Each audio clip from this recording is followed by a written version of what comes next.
Chapter 26, Linda. After carefully educating a certain snitch girl, Victor ordered her to sleep till noon so that she can be of help at the birthday party tonight.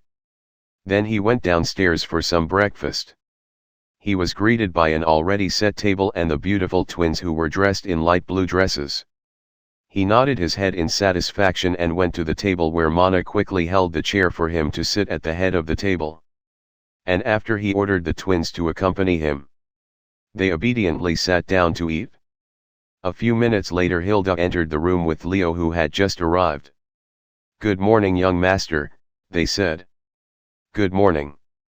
What was your name?" "Right, Leo, did you have breakfast yet?" Victor looking at them he asked. "No, young master," Leo said while looking at the table full of delicacies, and the beautiful twins sitting there. He could barely hold his saliva. Victor nodded his head. "Hilda, take Leo to the kitchen and prepare a glass of milk and some cereals for him," he said. "We can't have him driving on an empty stomach." Hilda smiled slightly, then signaled the dejected Leo to follow her, while the twins couldn't hide their laughter. This young master is a bully, they thought, but his next question took them by surprise. "What are your plans for today?" he asked the twins. "Other than our friend's birthday party there is nothing. We may go shopping for gifts in the afternoon," Mina said. "Okay, then you will accompany me to the company," Victor said. "Lily did not sleep last night so she can't follow him. And he needs to increase his bond with the girls." The girls looked at each other with some uneasiness. "Yes, young master," they replied. "Young master, may I inquire which company you mean?" asked Mina timidly. "Oh, I forgot to tell you, I am now the CEO of Horizons Media, you know it, don't you?" he said with a smile. "Ah," both of the twins said simultaneously. "Young master means the company who produced the current hit movie Dragon Hero 3, where John Sigma works." "Yes, if you don't want to come with me I can understand that, don't force yourselves," he said with a pondering face. "No, young master, it's an honor to accompany you there," they said with a pleading smile. Which little girl does not have a dream of visiting such a huge media company? Perhaps they would get a chance to meet some of their idol stars and get their autograph there. "Okay then, finish your breakfast then get ready," Victor said. After another 30 minutes, Victor left the mansion with the twins, who changed into fashionable identical red t-shirts and blue ripped jeans. Leo was already sitting in the car, looking a little aggrieved. But when he saw the twins, he changed into a professional handsome driver mode. But they could see him secretly glancing at their legs every now and then. After Victor got seated with the twins by his sides, Leo started the car as he looked at the back seat with envious eyes. "I want to be like him too," he thought. Sitting in the moving car, Victor began to inspect the twins. He noticed something yesterday. Although they had the same looks, they had opposite personalities and different air surrounding them. Mina was the outgoing cheerful kind while Mana was the introverted silent one. He rarely heard her voice. Soon they reached the highway. Leo, who was driving the car, looked at Victor in the mirror to find that he had put his hand around the waists of the blushing twins. He could only shoot him an envious gaze. Why does this guy have two girls around him today? He changes girls every day, can't he simply sit alone? Leo wanted to have some men time with Victor so he can get close to him. Victor didn't care about Leo nor his thoughts. He was looking at a high mountain to the right of the road while lost in thoughts. If he played his card right he might solve the twins' problem once and for all and get a very powerful servant on the way. Suddenly there was a honking sound from the back that broke Victor away from his thoughts. A pink convertible sports car shot like a bullet next to them. If not for Leo's timely maneuver there would have been an accident. The car did not slow down, it just continued its path on the highway as if nothing happened and soon went out of sight. "FK them, don't they know how to drive? I will report them when we reach the company," then he said to Victor. "Don't worry, young master, I will make sure to break the leg of whoever was driving that car." He failed to notice the murderous look in Victor's eyes. Victor knew who that was. But before he could tell Leo not to bother doing anything, Mina, who has also recognized the car's driver, answered. "Mr. Leo, I think that would be pointless. The one who was driving the car is Miss Linda Cross, the daughter of the current appointed Governor Otto Cross," she said with a firm voice. "Are you sure?" Leo asked with an uncertain voice. "If it was that girl, he can't do anything to her." "Yes, I am familiar with that car, she said. "Do you know her?" Victor suddenly interrupted. "Not personally, young master. She is a very famous person in Vane City and has a lot of followers on social media," she answered truthfully. "Tell me what you know about her," he asked in a slightly cold voice. "Well, she is both a very powerful and very benevolent woman, although she tends to act a bit arrogantly most of the time. She occasionally appears on television, like when she donated millions to an orphanage last month. She is very rich and she started a successful cosmetics company when she was still in middle school." Mina answered with a worshipping look in her eyes. Linda was one of her idols. "She has many dedicated fan clubs on the internet and in real life. She is our age, can you believe that? And I heard she would be attending the same high school we are going to attend," she added with a smiling face, then looked at Victor. "But young master, I know what you are thinking. Although she is very beautiful, she already has a fiancé, and the rumors are that he is from a family that is even more rich and influential than hers," she said as if she understood her young master's intentions. "Oh, a fiancé?" Victor asked with a cold voice. Chapter 27, Fiancé. "Oh, a fiancé?" Victor asked the twins, in a cold voice. "According to rumors, he is a perverted and depraved young man.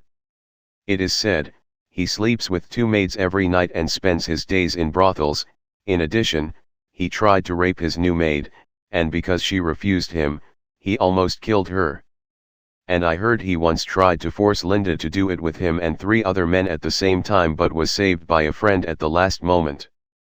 Poor Miss Linda has to marry such a shameful man because his family can make hers go bankrupt and her father would be demoted in seconds. She has no choice. I hope that evil fiancé dies in the arms of some prostitute so that Miss Linda would be free," Mina said with hatred spilling from hers and Mana's eyes. As if they were wishing they can strangle such a beast fiancé and save the noble Miss Linda. But what surprised them was the sudden smack upside their heads. It made them almost hit the front seat. "Ah, why, young master," they said while looking at Victor with tearful eyes. In truth, Victor did not want to smack them, but these 2 fools were cursing at him. "Let me tell you a little secret," he said with a cold voice. "I am your sweet Miss Linda's evil fiancé." "Ah!" Both Mina and Mana screamed and quickly pulled back from Victor's sides as if they were avoiding the plague. "Calm down," he ordered them in a firm voice. "And you, focus on your driving," he yelled at Leo, who was so agitated he was about to lose control of the car. After about 2 minutes in silence, Victor began to speak after a long sigh. "You shouldn't trust rumors, most of them are not true. Although I don't have to tell you the truth, I feel that I should make things clear," he said. "But what I am going to say now will stay between us, understood?" The girls looked at each other and nodded. "You too," Victor said to the sweating Leo, who stretched his neck wanting to hear the conversation in the back. "Yes, sir," he said, while big drops of sweat were forming on his forehead. "Well, it is not really a secret, but you must know that my family forbids sexual relationships before becoming an adult. And my adulthood ceremony was the day before yesterday. So how can attempt to rape Linda, let alone spend time in a brothel," he said to the skepticizing girls. "As for the raping a maid rumor, that one has some truth to it. But she was the one who wanted to seduce me, and I was young back then. Luckily, my father caught us in time, or else I would have been kicked out of the family. As a punishment, he sent me to an all-boys boarding school. I could only sleep with 3 other stinky guys in a dormitory most of the year. He continued with an aggrieved voice while remembering his roommates. I only met Linda 3 times anyway. And that was with our parents. As for the engagement, it was her mother, Amelia Cross, who begged my grandmother for help before, as she needed help due to some internal turmoil in her family, and she promised to be my family's ally in return. My grandmother asked her for a guarantee so that she would not burn the bridge after crossing, so that woman packaged her daughter and offered her to be a wife to any heir in my family, and my grandmother chose me as I was only older than Linda by a few months and we were suitable for each other. You have to understand something. The one who truly holds the power in her family is her mother. She belongs to a branch of a family as strong as mine. As for her father Otto Cross, he is just a facade. But young master, doesn't that mean she was a hostage? Mana asked in a timid voice. Yes and no, while in theory, she was like that, the truth is, women from noble families rarely have a say in their marriage and would be sometimes offered for some old men to be concubines, especially a beautiful girl from a branch family. So for her to marry me, and as an official wife, was a very good deal. According to my father, her mother was very pleased, at that time. The girls were a little shocked, they did hear of such practices, arranged marriages between big families have been practiced in old times, and appeared frequently in novels and dramas. But they didn't know that they continued to these times. Victor looked at them, then continued. It was all good until I was about 10 years old. Due to me being sickly, I didn't have a good standing in the family and soon fell out of favor. It was expected that I will not inherit anything, and be kicked out of the family sooner or later. Seemingly, Linda and her mother heard about that and began to have second thoughts about this engagement. After the incident with the maid, she took the opportunity and came to see my grandmother. Using the incident as the reason, she requested the change of the engagement target to another heir, but my grandmother firmly refused. Changing the engagement is not good for the family's image and would cause some internal conflicts as Amelia now holds an important position in her family. After that, the rumors defaming me began to circulate. So who do you think is spreading those rumors? Ah, young master, that, Miss Linda would never. The twins did not seem to know what to say. They didn't know if they could believe Victor. I don't really care if you believe me or not, and Linda would never confirm any of these rumors, she dares not, but you two are my maid, and you are now siding with someone who you barely knew against your young master. You should be ashamed of yourselves. He said and caused them to lower their heads in shame. Well, not all the rumors are false, anyway. He said with an evil smile. I did sleep with the two of you last night. Suddenly the car jerked. Poor Leo could not swallow that last piece of information. He lost his attention for one moment, and almost hit the car in the front. He quickly adjusted the car and made a sharp turn to the right while pressing the brakes, but they did not seem to work.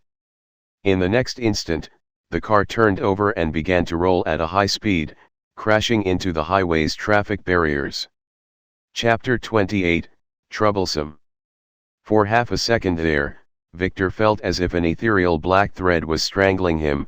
He knew something has caused his fate instinct skill to activate, but it was too late, as the car started to roll, but thanks to his heightened attributes he knew what he had to do.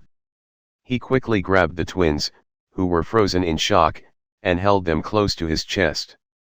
And the next moment when the car crashed he used his legs to push himself to the opposite side and absorb the shock.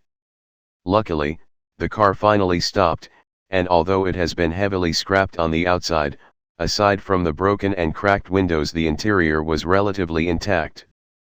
But Victor quickly noticed a wisp of smoke coming out from the front panel, so without thinking, he quickly tried to open the door, but it did not budge. He knew something was wrong. This was no mere accident, someone was targeting him.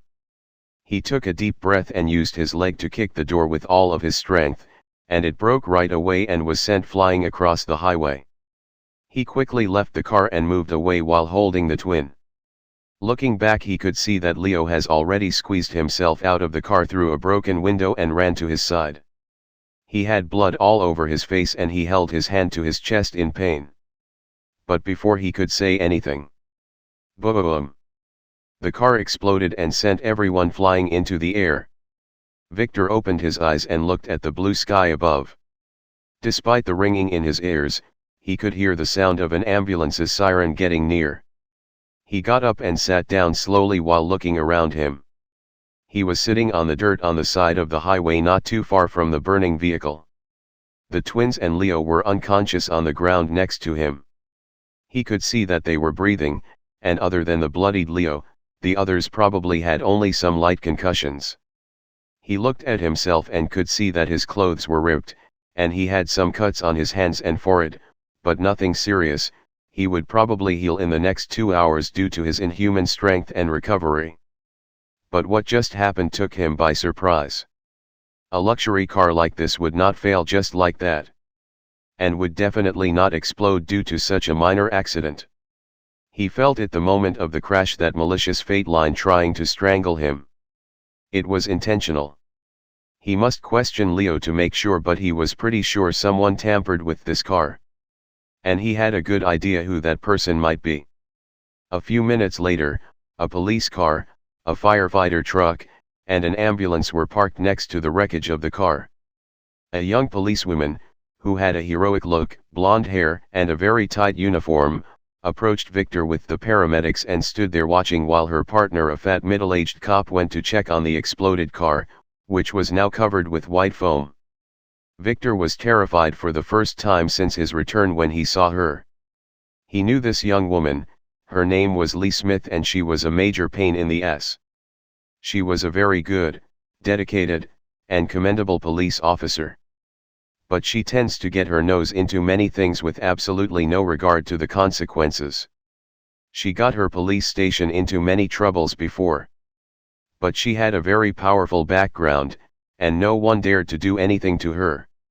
In the end, they decided to put her in the traffic police, where she would not be able to create much trouble. But he reassured himself, as he did nothing wrong this time.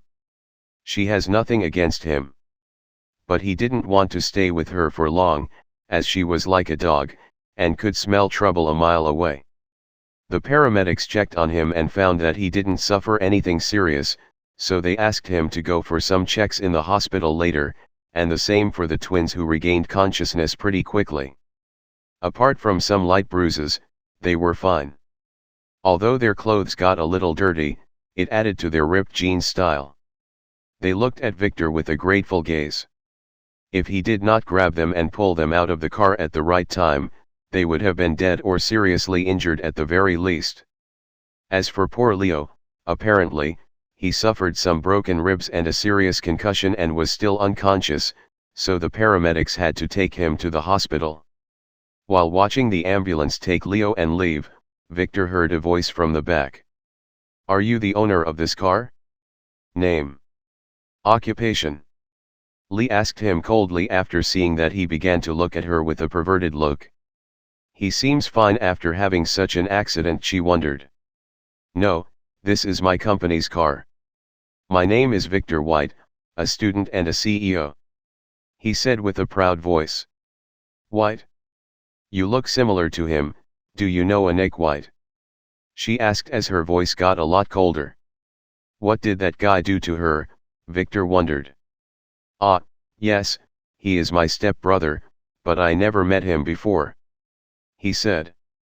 "Do you know that your brother is a suspect in a human trafficking case?" she asked him while examining his expression, looking for a sign of him lying.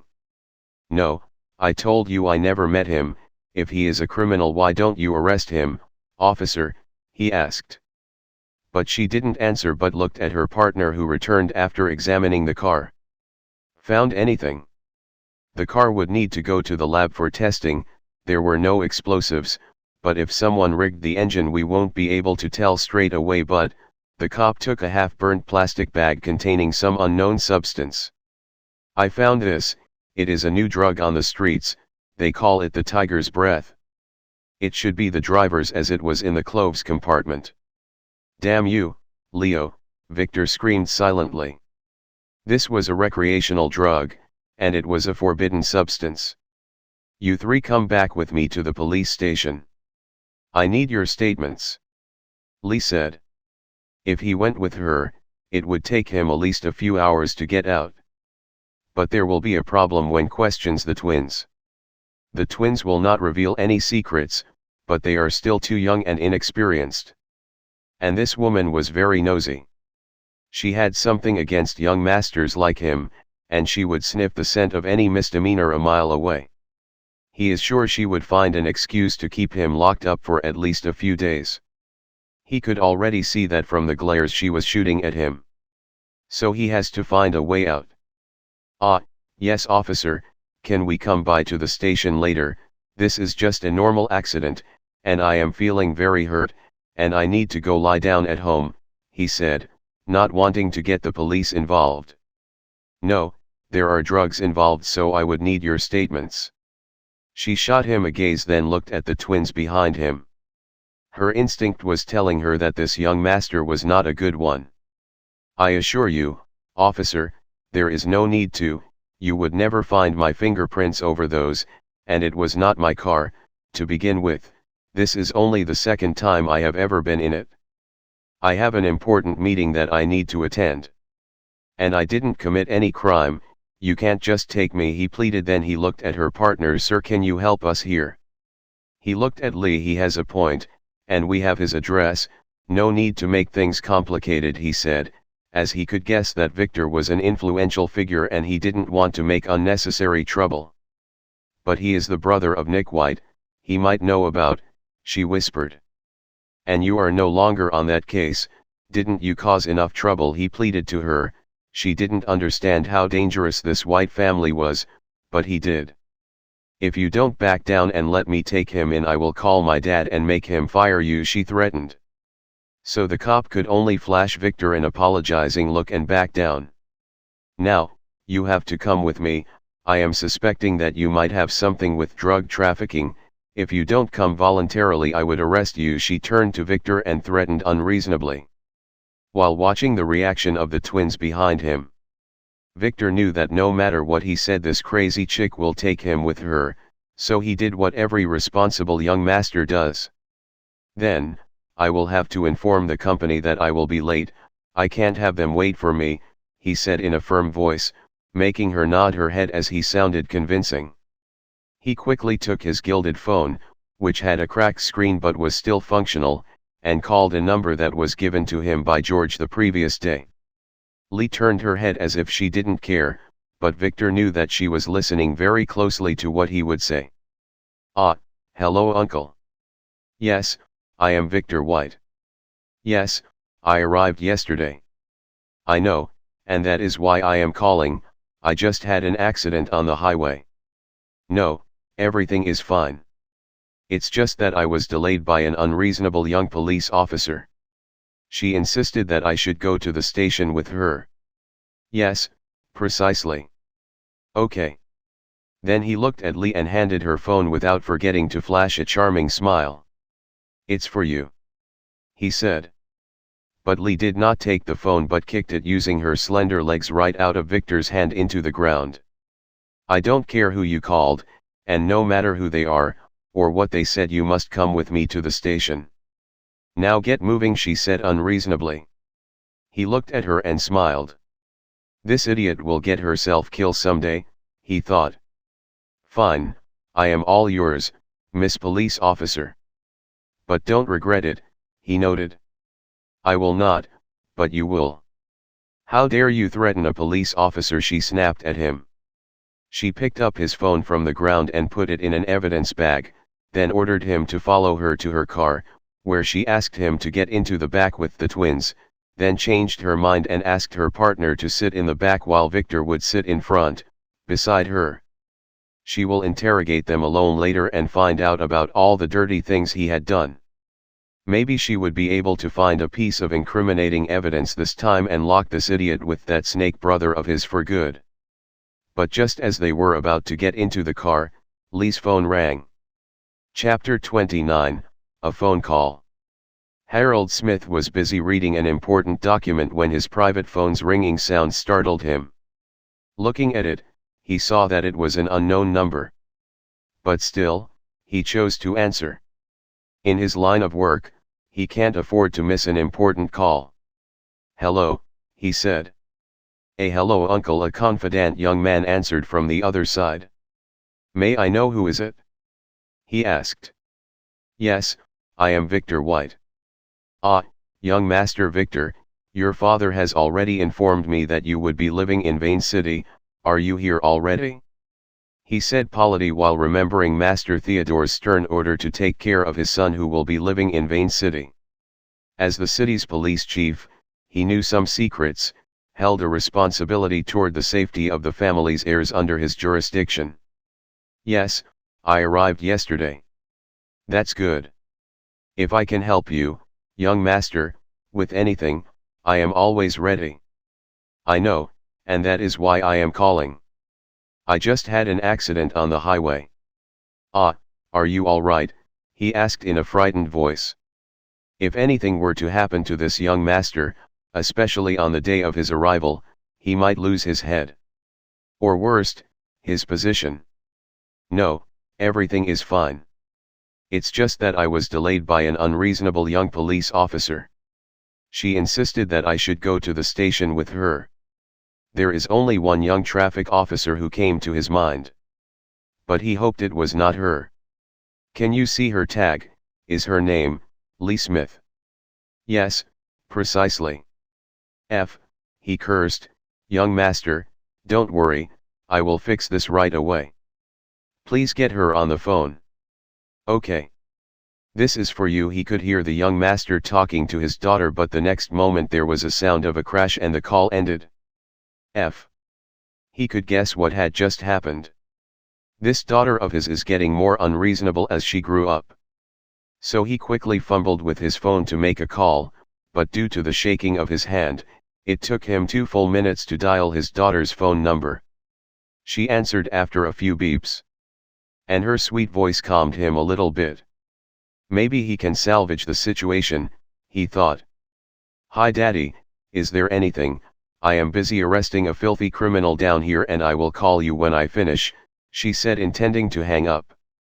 "Is his name Victor White?" he asked. "Ah, yes. He didn't do anything illegal, right? Let him go right now. That's an order. He can't be soft with this girl anymore, or she would be the end of him." "No, he didn't. But Daddy, he is very suspicious. I am sure he has some nasty secrets," she said in a soft voice. "Look, if you don't let him go right now, I will fire you from the police for disobeying orders." He didn't want to yell at her. But some things must be done. He can't simply tell her how horrible this guy's family is. She would probably naively attempt to arrest them and end up dead with the rest of the police squad in the process. "Okay, fine," she said. He could hear the aggrieved voice of his daughter and that made his heart bleed. But before he could say anything she hung up the phone, and he knew she was very angry with him. But he was sure she would do the right thing, probably. Chapter 30, Another Cliche Situation. Lee hung up the phone and looked at Victor with murderous eyes. "You may go, but I will be keeping an eye on you," she said with a cold voice. "Your connections can save you today, but can they when I catch you red-handed?" She thought naively. Then she got into the car with her partner and drove away while making sure that enough dirt was blown into Victor's face and clothes. "F you," Victor could not take it anymore and cursed at the back of her speeding car. It seems he has to take care of that chick sooner or later. Now he needs to get a ride. Where was his phone? He looked around. "Young master, it seemed that cop took it," said Mana as she was observing what just happened. "F her," he screamed. "When he gets his hands on Lee, he will make sure to take revenge for his phone." She was probably planning to extract some information from it. But she would defiantly fail. Family devices are not something amateurs could manipulate. And he needed a new phone anyway. He looked at the Mana. "Give me your phone." he said as he needed to call Hilda or the company to fetch him a ride. Sorry, young master. Our phones were still in our purses in the car when it blew up, they said with an aggrieved voice. Victor and the twins were in trouble now, as they had no phone and no money, so they could only walk. I should have forced Lee to give me a ride, he thought. Looking around him at the road signs, he found out that he was not too far away from the company. So signaled the girls to follow him and began to walk towards it. He lived in the city long enough to navigate it blindly. It took them about half an hour of walking under the hot sun to reach the towering building of Horizons Media. Victor was okay, but the girls were very tired. But just as they were going in, they were stopped by the two guards at the entrance. Only employees and people who have business inside allowed in, one guard with a big belly said while looking at Victor, who looked like a beggar with his tattered suit and dirty face. And we are not accepting models right now, the audition was over yesterday, he continued toward the twins, as they stood behind Victor. Victor was not in a good mood to argue with a guard, but he did not want to create unnecessary trouble. My name is Victor White, and I have an appointment with Ms. Carla Rice, and I look this way because I just had a car accident on the way here. Victor clarified. He didn't say anything about being the CEO as he was too young and would make them laugh. The guard did not budge. You have an appointment with the vice president, you must be kidding, how can an esteemed person like Ms. Carla see a beggar like you? Now shoo, the guard dismissed him again. Confirm it with the front desk, it would only take a second, Victor said angrily. I said, get out of here or I would call the police. The guards replied in a cold voice. Victor frowned, this guard is too unreasonable, was it someone instructing him, he thought. Victor did not waste any more breath on the guards. So he just did the thing no one expected him to do, he slapped both of the guards before they could react and made them crash into the glass door behind them. And could hear the twins gasp behind him. He did not hold his hand, and those guards will have to eat through a pipe for the rest of their lives. He needed to kill some chickens to scare the monkeys. If he didn't make some trouble, some idiots will look down at him. So he strode confidently into the company's lobby with the twins, who looked at each other then followed him. In the lobby, the receptionist, who was stunned by the ruckus on the door, quickly grabbed the phone intending to call the police, but Victor's strong hand suddenly pressed hers and stopped her from making the call. Looking at him, the receptionist was surprised because she had just seen him at the door. When did he arrive next to her? Back down, or I will call the police. Do you know that you are committing a crime by trespassing on company property and making trouble here? She threatened. I will not say this twice, he said with a cold voice. Call Carla, your vice president, and tell her Victor White has arrived and is waiting for her in the lobby. I already have an appointment with her, he said while taking his hand off the receptionist's arm. She looked at him with suspicious eyes, hesitating whether to call the police or just inform the vice president. But in the end, she decided to consult the vice president first to confirm what he said, as she has already seen that a few security guards were making their way to the lobby. So she raised the phone under Victor's cold gaze and made a call to the VP's office and told the secretary what just happened, then she nodded her head and hung up. Looking up, she saw that Victor was standing there, with his hands in his pockets, while more than 10 security guards with batons were glaring at him, and waiting for her to end her call. Miss Susan, the vice president's secretary, has informed me that Mr. Victor White does have an appointment with Ms. Carla today. However, she is already in an important meeting, and can't meet him, so she requested that he waits in the lobby for her, she said. That made the guards back down a little, but they did not leave the lobby and just stood near the walls watching for any trouble. Oh, okay, then I will use your phone to make a quick call, Victor said and began to use the phone on the front disk without waiting for the receptionist's response. She looked at him angrily but said nothing. First, he called the mansion, and after a few rings, Hilda answered. So he told her that he had an accident on the road and assured her of his and the twins' safety, Then he told her to ask Lily to get him his credentials, credit cards, and some clothes, and come meet him at the company. Then he called Harold, the police chief. He have already memorized his phone number the moment he looked at it when he called him earlier. He hanged up only after saying a few words. "It's me, Victor. Ignore all the calls about Horizons Media for today." He understood that Carla intended to show him who was in charge here, but after today's accident, he was not in the mood for these stupid social tactics, so he will make his fists do the talking. He intends to use her to spread his reputation as an overbearing young master. No matter what type of ruckus he makes, it is his company anyway. So he put his plan into action. Making this young master wait, "You would have to pay the price," he shouted with an arrogant voice. Then, under the surprised look of everyone in the lobby, Victor grabbed the phone and threw it at the first guard in the face. Then started to wrestle with the rest of the guards. The truth is, it can't be called wrestling nor a fight but a beating. Because after he grabbed the baton from the first guard who attacked him, he used it to beat all the others in mere seconds. Victor hit them hard on purpose, as he knew from his previous life that those guys were not a good lot, and he intended to replace them anyway. So after one whole minute of misery, there were 10 blood bags wearing security guard uniforms, crawling on the floor with broken hands and feet.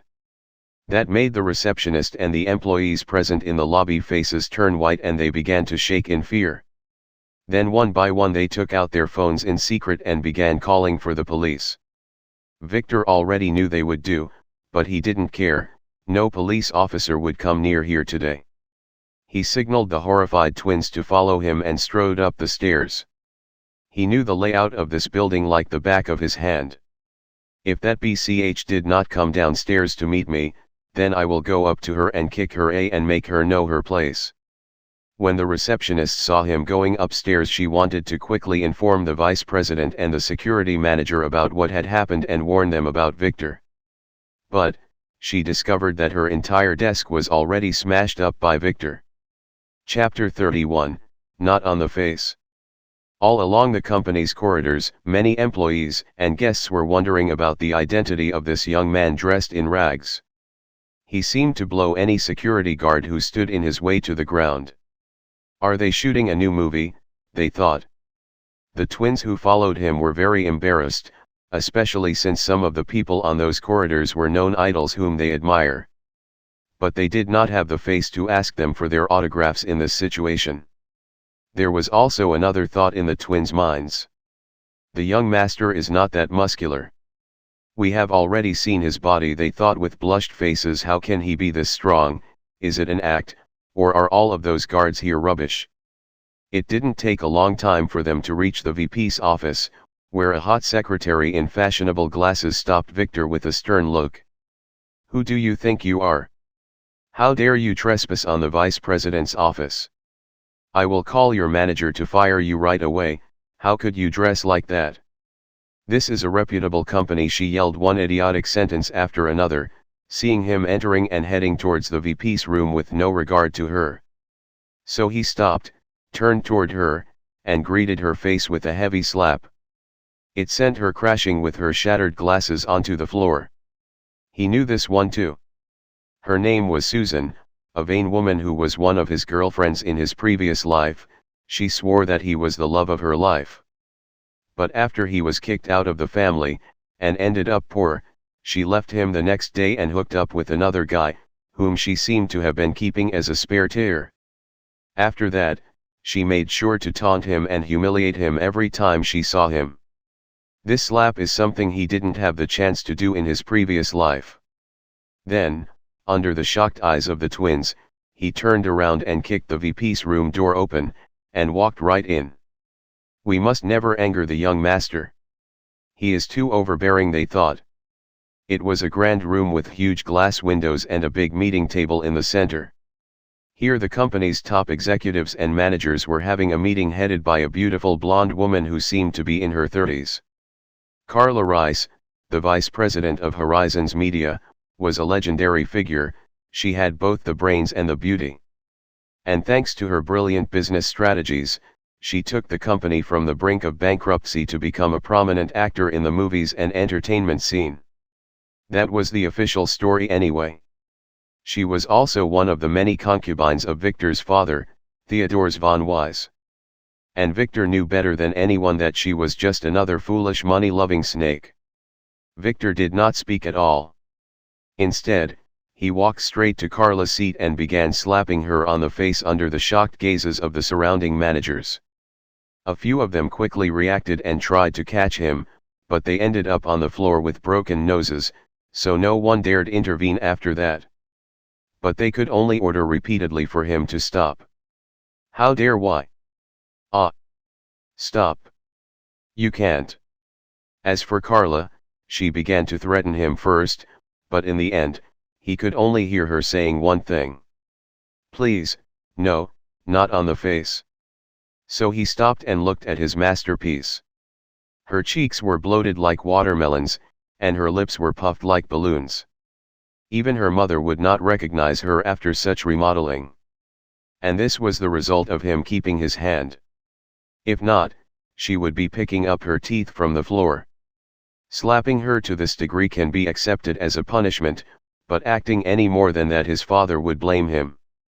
He threw her to the floor and sat on her chair facing the horrified executives who wanted to say something but dared not. He could see some of them were using their phones and calling for help under the table and repeatedly looking at the door, expecting the police to burst in at any moment. Let me introduce myself first. My name is Victor White, I am the son of Theodore White, and I am as of today the new CEO of this company. He said in an arrogant tone while rising his legs and putting them on the table. The executives looked at each other for confirmation, then at Clara, who stayed silent. But when she looked at Victor's threatening eyes, she dared not make more trouble and knew that no matter what, she would not be able to shake him after this. So she could only comply. Yes, everyone, she said with a puffed face, I wanted to hold this meeting to welcome the new CEO, she added in a shaking voice. She didn't expect this guy to be so overbearing. She needs to change her plans, it seems. So everyone looked at each other, then one by one began to stand up and salute Victor respectfully. As for the ones who lost teeth on the ground, they were feeling aggrieved, as they had just got beaten for nothing. Young master, may I know why did you enter like that and began hitting the vice president, asked one senior manager. That's a question for her. Victor looked at Carla and asked, do you know why? Answer, he ordered. Carla hesitated a little, wondering how to phrase it.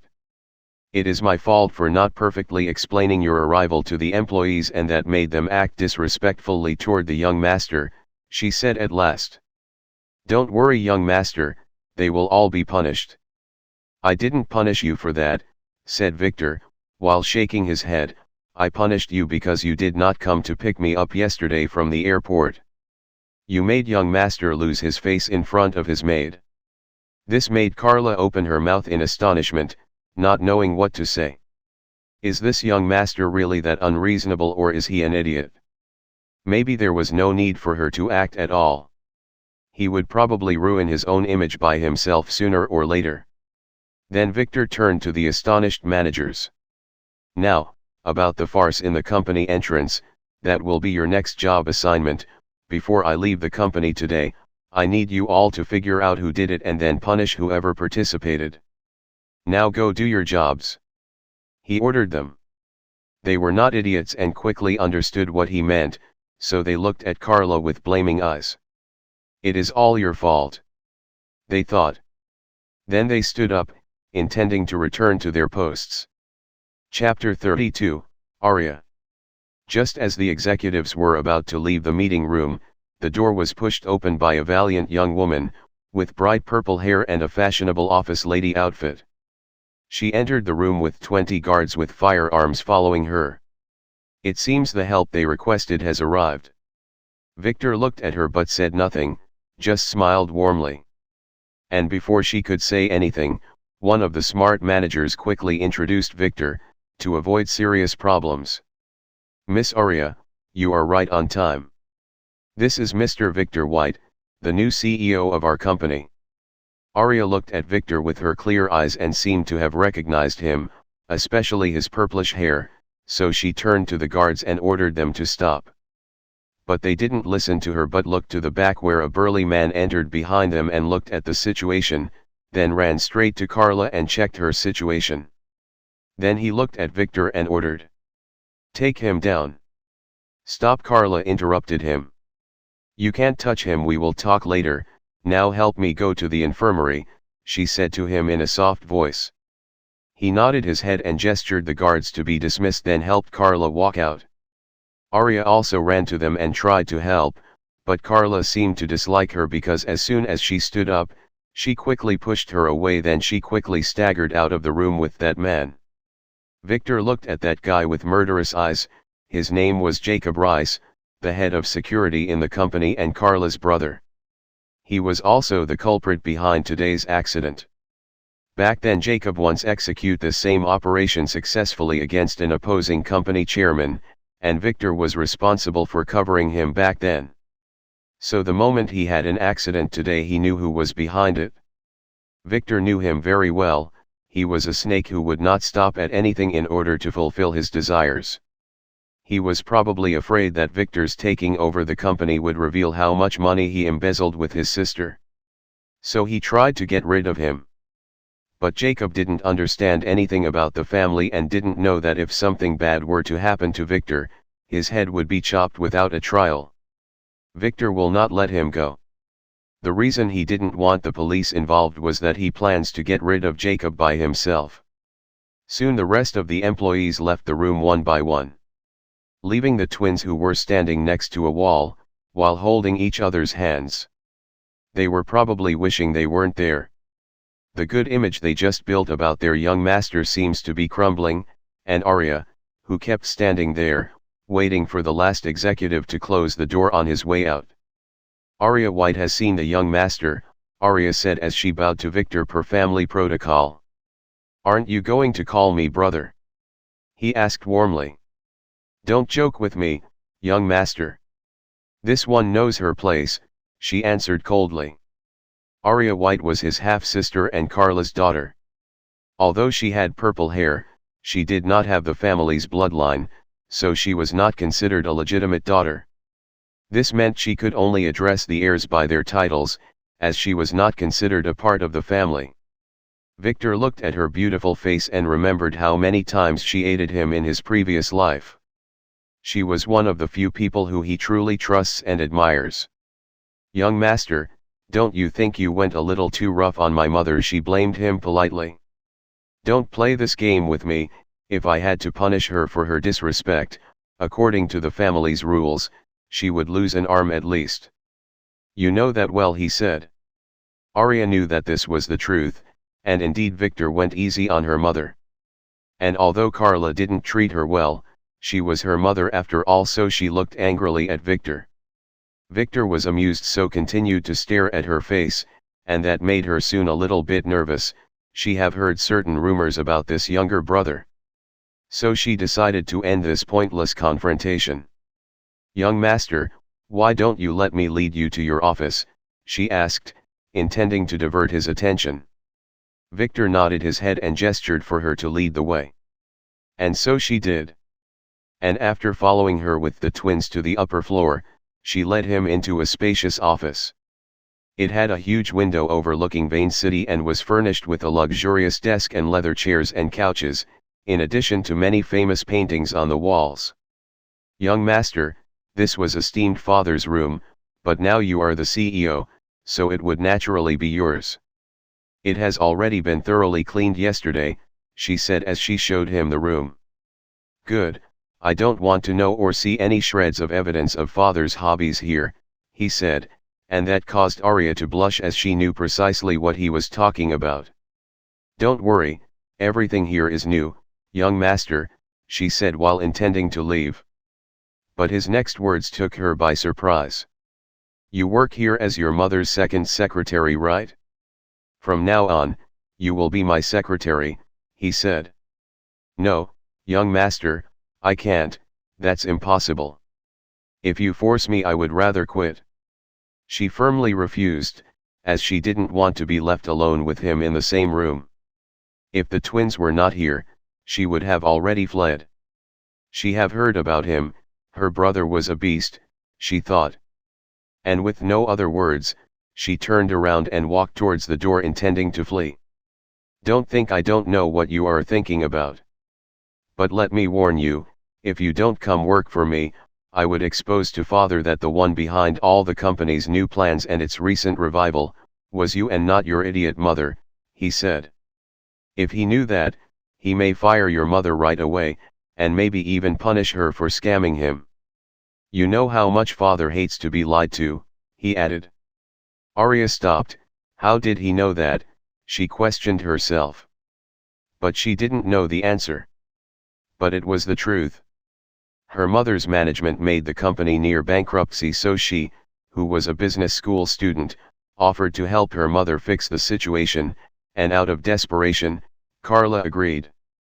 To everyone's surprise, the company became like a phoenix rising from the ashes. Carla, who was the VP, and the actual manager of the company, took all the credit for herself and posed as a business genius, while her daughter Aria chose to remain silent and support her mother. Victor knew what Aria was thinking, and he also knew that she was a very sentimental girl. Although her mother treated her harshly, she still loved her and did everything in her power to help her. He looked at her back and continued. I will not be here in the company most of the time, and I have no interest in management. So if you are my secretary, I would leave all these troublesome things to you, and you only have to consult me about company plans once in a while. This made Aria choose to compromise, as she would not be spending much time with him, and it would be the end of her mother if he exposed her. Okay, I agree, but you have to promise me to leave my mother alone and that you would never lay your hands on me. She turned around to face him again and said nervously. She had to make things clear. Okay, I agree, for the first condition, but tell Carla to not cross my line. As for your second condition, as long as you don't want me to, I will never touch you, I swear on my honor as a young master. He said with an evil smile that sent shivers down hers and the twins' spines. As if I would ever want that, she thought with disgust. Now, does the young master need anything else? She asked him. A few things, he said. First, inform the reception that my assistant will arrive here later, so lead her straight to my office. And second, let someone prepare some cold drinks for me and my maids, we just had a long walk in the sun, he said as he stretched his limbs on his chair. Understood. What is your third order? Aria asked, then shot the twins an inspecting glance. She was wondering what was their relationship with this perverted brother of her. You might not know, but I just had an accident on the way here. And I have reasons to believe that someone may have tampered with the car I was taking. You can ask the driver Leo about that, he should be recovering in some hospital. Send him some flowers and a fruits basket in my name. What I need you to do is to investigate who did it, he said to Aria, who shivered a little. She know exactly who would do such a stupid thing. Ah, and get me a list of those guards who disobeyed you earlier, then fire them all, no matter who is behind them. This is an executive order. He said he intends to have them crippled later. Those guys were not a good bunch, he knew that from first-hand experience. Understood, I will see to it immediately. Aria nodded, before quickly leaving the room as if she was fleeing. She was going to arrange for that stupid uncle of hers to leave the country to protect him. But would he do that? Victor knows that he wouldn't, he just wanted to scare him out of his hole and kill him when he gets a chance. Chapter 33, Only One. After Aria left the office in a hurry, Victor relaxed on his comfortable leather chair, then looked at the twins who were standing awkwardly near the door. Come, find a seat and relax, he told them. Sorry about scaring you earlier, but I had to act like that or someone would try something like the car incident again. The twins, who sat down onto the same couch, nodded their heads in acknowledgement. After a few minutes of awkward silence, Mana asked Victor timidly. Young master, Why do you believe that someone tampered with the car? An expensive car like that would have multiple safety systems. Even if it were hit by truck, it would never explode. And didn't you notice how the doors seemed stuck? How can that be? Why not tell the police? Asked Mina. Sometimes, it's better to fix our problems ourselves, that's how we do it in the family. He said, making the girls a little scared. What kind of family is this? Organized crime? After another minute or two, Mina, who had more courage than her sister, looked at Victor and asked in a low voice. Young master, our clothes were ruined in the accident, can we return to the mansion to change before the birthday party tonight? Ah, I forgot about that, Victor smacked his head as he shamelessly lied. Don't worry, when Lily arrives here we will go shopping. Didn't you want to get a few gifts for your friend? I also need to get a new phone anyway, so I would buy you anything you like, he said with a big smile. The girls nodded their head and smiled, they couldn't hide their excitement. Girls their age always like to go shopping, and they didn't have many chances to do that in the last few years. Young master, I have another request, said Mina after she mustered her dwindling courage. What? Asked Victor with a smile, as he already knew what she was going to ask about. In the party tonight, can you hide from our friends the fact that we are your maids, she said while keeping her head lowered in shame. So, you are ashamed of being my maids? Asked Victor with an evil smile. No, never, young master, answered Mina nervously, it's just that we didn't want to tell them about our miserable past and only told them that we just live there with our aunt who is the caretaker of the mansion. We don't want them to think that we are liars, she said. Oh, Victor paused a moment, then asked them a question that they were not ready for. Answer truthfully, did you fall in love with one of those friends of yours? He asked like that, Tom. He added, which caused the girls' faces to turn red with shame, and they kept their heads down in silent, refusing to answer. You can't ask a maiden this question, they complained in their hearts. I see, said Victor as he took their silent as approval, as if he didn't already know that. Hilda should have told you that you can't do that, right, he said, but the twins said nothing, they just looked at their feet in shame. I will not expose you, nor will I stop you, but I have a condition. Only one of you can try to be Tom's girlfriend, while the other will have to serve me faithfully for the rest of her life, he said, causing the girls to raise their heads and look at him with surprised eyes. They didn't expect such outcome, as they have prepared themselves for a life in servitude, and now he is giving one of them a chance to live a normal life. This was the first step in his plan to untangle their destiny from that idiot's. He will pit their strong destiny for each other against their destiny with Tom. I can't hand you over to a bastard who likes to play with two twins at the same time, he continued. Would you love such a pervert? He asked with an educating tone. No, both of the girls shook their heads and answered at the same time. They were raised in a traditional house, and although they can accept loving the same man, that is their choice. They would never accept a pervert who would paddle two boats at the same time and plays with girls' feelings, they thought.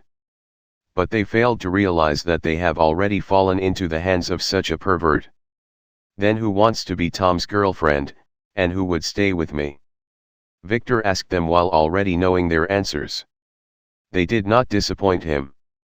I will stay with the young master. Mina, Mana, would go to Tom, both of them answered at the same time, sacrificing their freedom for the other's happiness. The girls looked at each other with gratefulness and blame, they wished the best for each other. Then how about this? Tonight we will secretly question Tom and let him choose, suggested Victor, who was acting as if he really wanted to fulfill the girls' wishes. The girls nodded their heads in approval, that was indeed the best method. After a while there was a knock on the door. Come in, said Victor. Aria pushed the door with an employee holding a tray with drinks, and three burly men who held a large stack of documents that she threw on Victor's desk as if saying, you want to be a president, then do your job. What are these? Didn't I say I will only be responsible for the company's plans and strategies? He asked while he took a cold lemonade glass and starting sipping on it. These are the company's current plans and ongoing projects. Aria answered with a smirk, then followed the employees out of the room. Aria, stay for a moment, said Victor. What are your instructions, young master, she said in a business tone. Is there any projects planned in the Cloudy Mountain, he asked. The Cloudy Mountain is a known tourist attraction in Vane City, and many legends say it has a big secret, but no one discovered anything after exploring it for many years. Yes, young master, it is the set for our new martial arts movie. The filming has already started a week ago and will last for another 2 weeks. Are the young master interested in its legends? She asked. Victor already knew about the movie, as in his previous life an accident happened there when he just arrived about a week from now. Now he will use it to his advantage. Indeed, how about this? I will go inspect the set tomorrow, he said. Then he turned to the girls. Do you want to go too? I believe John Sigma is the main star, you might get to see him. He asked. The twins quickly nodded their head. Who would refuse such an offer? Good, Aria informed the crew that I will be there tomorrow morning, and arrange a car to come pick me up in the morning. No, make it a van, I don't want to be cramped in the same seat for too long, he said. But what about the documents, young master? You would need about a week to review them, Aria said, feeling a little displeased as her brother didn't seem to be as annoyed about all the work she threw at him as she intended him to be. It felt like punching air. Send them to the mansion, I will have a look at them in my spare time, he answered without care. Then looked at her and asked, did you find anything about the accident? Aria stumbled a little but quickly answered. No, nothing for now. Leo is still sedated in the hospital, so we will have to wait until tomorrow. But we did manage to acquire the road camera's footage throughout channels, she said, then subtly changed the subject. I was very surprised you survived such accident. When I saw you earlier I thought it was just a minor accident, but I didn't think it was this serious. The footage shows you valiantly saving the twins from the car. I didn't know practicing the family arts made someone this strong. I wish I was able to practice too, but sadly I have no talent, Aria said, as she looked at the twins and then at Victor, and began to search for a trace of muscles under his ripped shirt. The scene of how Victor took them out of the burning car had changed her view on him. Although he is a pervert, her brother did not seem to be a bad guy, she thought. I just inherited the good family genes, said Victor with a shallow smile. His answer had a hidden meaning she did not get. Before Aria could rebuke him, the door was pushed open and Lily, who was carrying a suit bag, entered the room. She wanted to politely greet everyone here, but upon seeing Victor's sorry appearance, she rudely threw the bag at Aria, who was the first one standing in her way, and ran to her young master and began inspecting him. Young master, are you okay? Are you hurt anywhere? She asked in a worried voice. Victor patted her silky hair with his hand and said, Don't worry, you know better than anyone that no one can hurt me. We will speak about this later. Now, give me that bag. I need to change, he asked Aria. There is a changing room and a private bathroom in the back if you want to change, she said as she gave it to him. Lily, follow me and help me change, he said as he entered the back room. Then Lily naturally followed him under Aria's surprised look. No, he is definitely a pervert like father, Aria thought. As for the twins, they just sat there wondering if Victor would do something to Lily in there or not. They did not get a chance to know Lily and have a private talk. Maybe they would be able to get to know her better today, they thought. Aria, take the girls and give them a tour in the company, they seem to want some autographs. Victor's sound came from the back room. Aria nodded her head, gestured to the twins who were exited to go meet their stars and run away from this awkward situation. Then he looked at Lily, who was looking forward to helping her young master get dressed, and whispered in her ear, Sorry to disappoint you, but you have a mission. Some people around here does not have long eyes. I have their files and information here. Have a look at them, then in the next few days, assassinate the one in red, Jacob, and cripple the others. Where did you meet him? Aria asked the twins while guiding them through the company. We are maids at his mansion, answered Mina. Oh, I see. Aria said and then kept her silent and led them through the company. She knew what being made in her family meant. The twins was very happy as they could see many of their idols, who were very polite to them when Aria introduced them as the new CEO's friends. When they returned to the office an hour later, Victor was already back to his old look as a charming young master dressed in a white suit, making Aria look at him in surprise. She didn't see it earlier as he looked like a bum, but this brother of hers is really handsome. Are you falling in love with me? Victor asked Aria, who was lost in her thoughts. Yes, she said first, then she got herself back together and blushed. Blah, who would love such a narcissistic brother, she spat, then left the room in a hurry. Victor smiled, then looked at the girls and said, "Let's go shopping," he said. Chapter 34, Purple. Victor did not take a car, as the shopping district was pretty close by, so they just had to walk for a few minutes.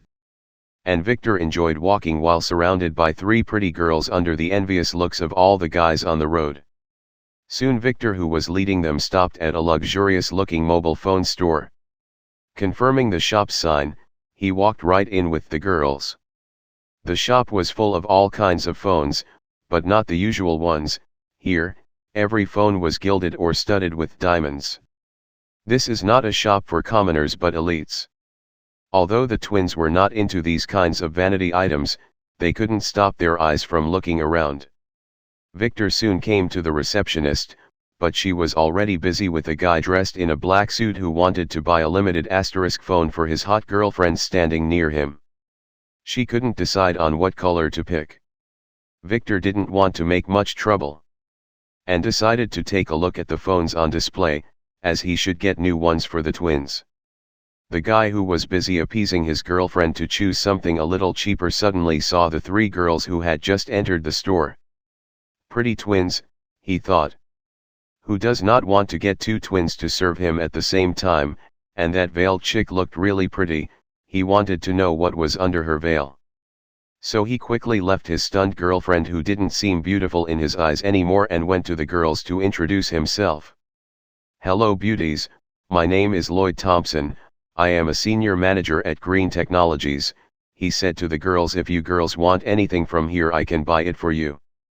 I make 6 figures every a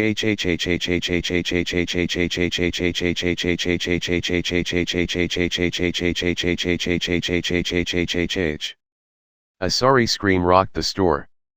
Under the surprised look of everyone, Lloyd bent down on the ground holding his crotch and wailed as he looked at Victor with murderous eyes.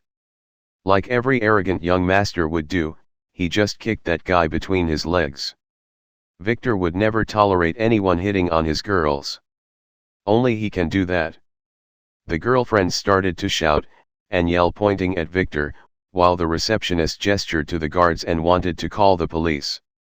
But the next moment she stopped as Victor put a purple jade token on the counter. To everyone's surprise, the receptionist said stop, and pointed at the token, and the security guards, who were approaching silently, stopped and looked, then bowed down to Victor.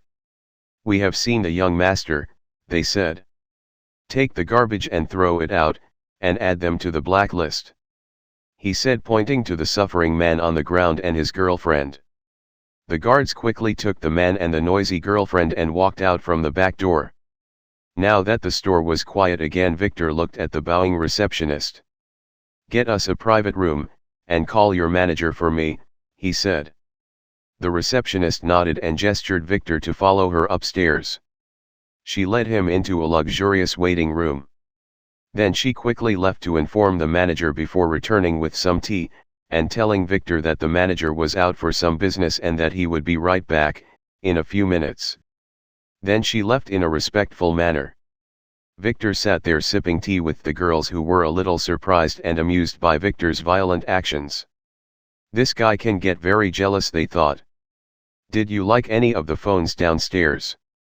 he asked the twins. Mina looked at her sister and after hesitating for a moment she answered. "It's not that they are not pretty, but we don't want something that flashy," she answered truthfully. "I see. What about you, Lily? Did you like any of it?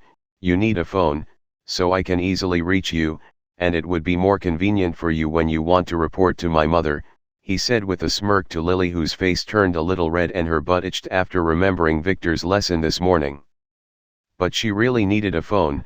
If her young master needed her when she was not near, she would be able to rush to his side immediately.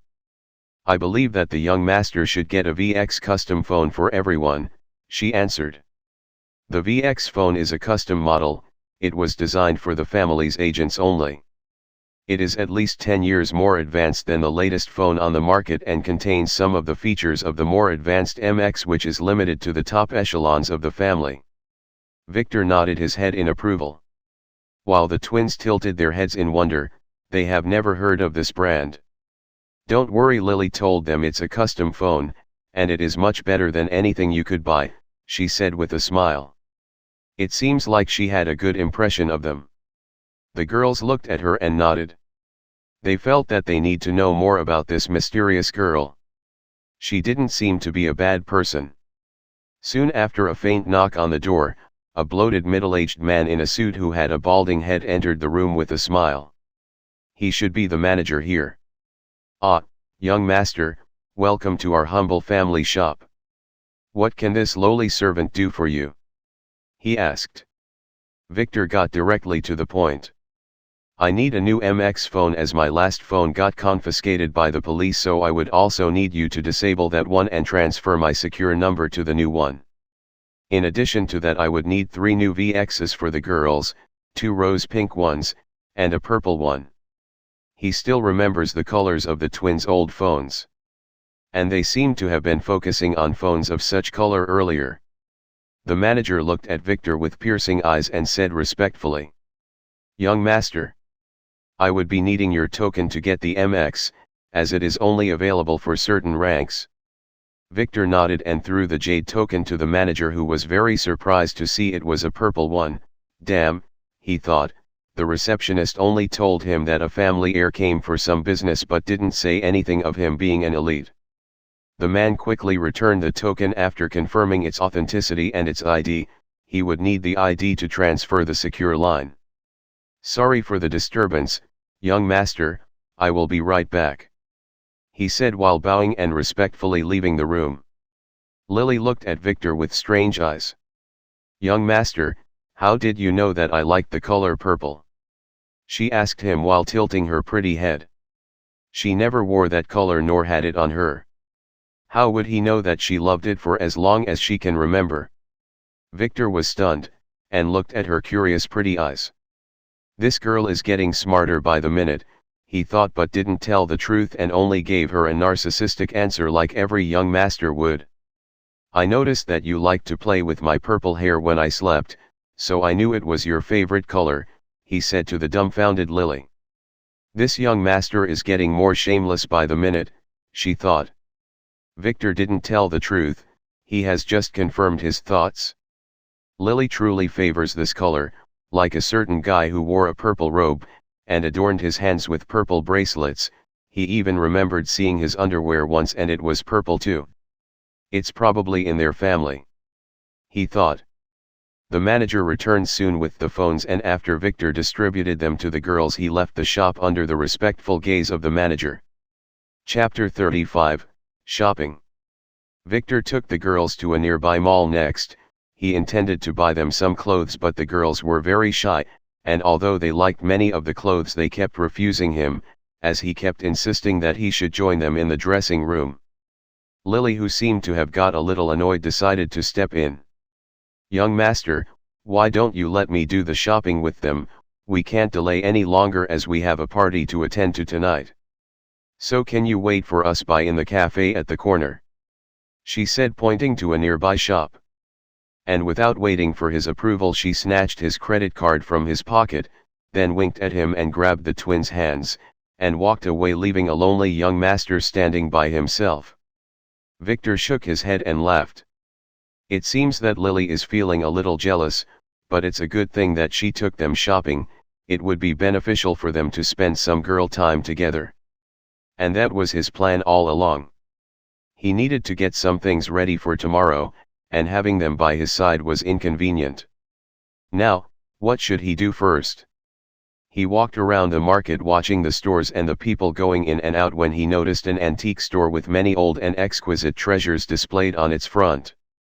That's the first step, he thought with an evil smile. He entered the antique shop and started browsing his goods until he found an old bronze-decorated chalice. It looked like something from a Gothic movie set. This is exactly what he was looking for, so he bought it immediately, then paid a little extra and instructed the shopkeeper to send it to his mansion immediately while giving him the address as he didn't want the twins to see it. After that, he went to some variety shops and ordered a few sets of hiking equipment and some other gadgets for tomorrow. Then he finished by entering a small traditional pharmacy located in a faraway corner. "Can I help you?"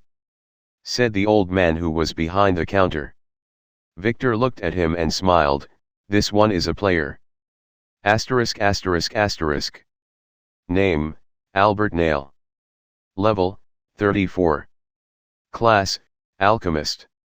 Authority, 5. Strength, 25. Agility, 30. Intelligence, 50. Luck, 20. Charm, 5. Order, 17. Skills. Medicine Brewing, B. Basic Sword Arts, F. Mid-Plants Appraisal B. Drugs Analysis A. *****. This shop specializes in player medicines in addition to normal drugs and natural remedies. "I need these few drugs," he said as he gave the old man a piece of paper he prepared in the office earlier. The old man looked at them and frowned his brows. "These are for easing the birth for pregnant women and might cause miscarriage if given before the right time. Are you sure these are the correct ones?" "The black rose petals are not a medicine for commoners," he asked Victor, who nodded in affirmation and whispered one word: "A player." "Usual drugs do not work well with players, so additional special materials should be added like the black rose petals to strengthen its effects. But those same materials would be dangerous if ingested by a normal human." So Victor clarified that they are for a player. The old man nodded his head and immediately prepared the materials. "Do you know how to brew them?" "Only let the patient drink 1 cup," he told Victor. "Yes, how much are they?" 3,000 for the black rose petals and 200 for the rest," he answered. Victor quickly paid and took the materials which the old man packed for him in a paper bag. He should now find someone to send them back to the mansion, as he can't go around walking with a paper bag all day, not good for the image. Lily took the girls through many shops and to the twins' astonishment brought everything the twins admired. The twins were very embarrassed. "Sister Lily, is it really okay for us to buy all of these using the young master's money?" Mina asked. "Don't worry, he won't go broke even if we would have bought this entire mall 1,000 times," she said with confidence, making the twins wonder just how rich is their young master. "And consider this as compensation. Didn't he sleep with the 2 of you last night?" she asked with an evil grin. "She has learned how to tease little girls from her bad young master." "The young master did nothing to us. He only used us as hug pillows," said Mana in a soft voice and a light blush. Lily took a sigh of relief. She was afraid that her young master would have lied to her and slept with the twins first. "I can't tell you why, but you don't have to worry, he will not touch you in the near future anyway," she said with a smile, assuring the girls as they were very nervous about this subject. Then Lily went and continued her shopping spree with them. She didn't bring any luggage or extra clothes with her to the mansion, so she needed some extra clothes in addition to underwear and pajamas. She would be too shy to shop for these with Victor. That is the reason she chose to betray her young master and go with the girls alone. Next, they started shopping for a gift for Tom. This didn't take a long time. "Now that we bought all these things, let's find a hotel room so we can have a bath, then change and do our hair. We can't look like this at your friend's party," she said to the girls, who nodded their heads in approval. They didn't notice it, but they have been opening up more and more to Lily, who was acting like their big sister. There was a small hotel next to the mall, so they rented a room and the twins took a quick bath. When they got out of the bath they found Lily in the room, trying different clothes, but there was something different. She did not have her veil on. Although they were girls, they could only look at her in amazement. They have never seen such a beautiful girl before. Not even the movie stars and models they saw today in the company could rival her in beauty. Lily smiled at them, then quickly helped them put their new clothes on, and when they finished Mina suddenly turned to Lily. "Ms. Lily, I wanted to ask you a question. What is your relationship with the young master? You seem rather close," asked Mina. "I am his first maid, but I don't think that we are that close as I only met him 2 days ago," said Lily, making the girls feel very surprised. "But you just helped him put on his clothes and you didn't seem to be embarrassed," Mina asked, unconvinced. "Didn't you help him get dressed in the morning?" "Don't worry about such things, the young master is very good to us, I can promise you that. 2 days ago he confronted his elders to save my life and grant me my wish.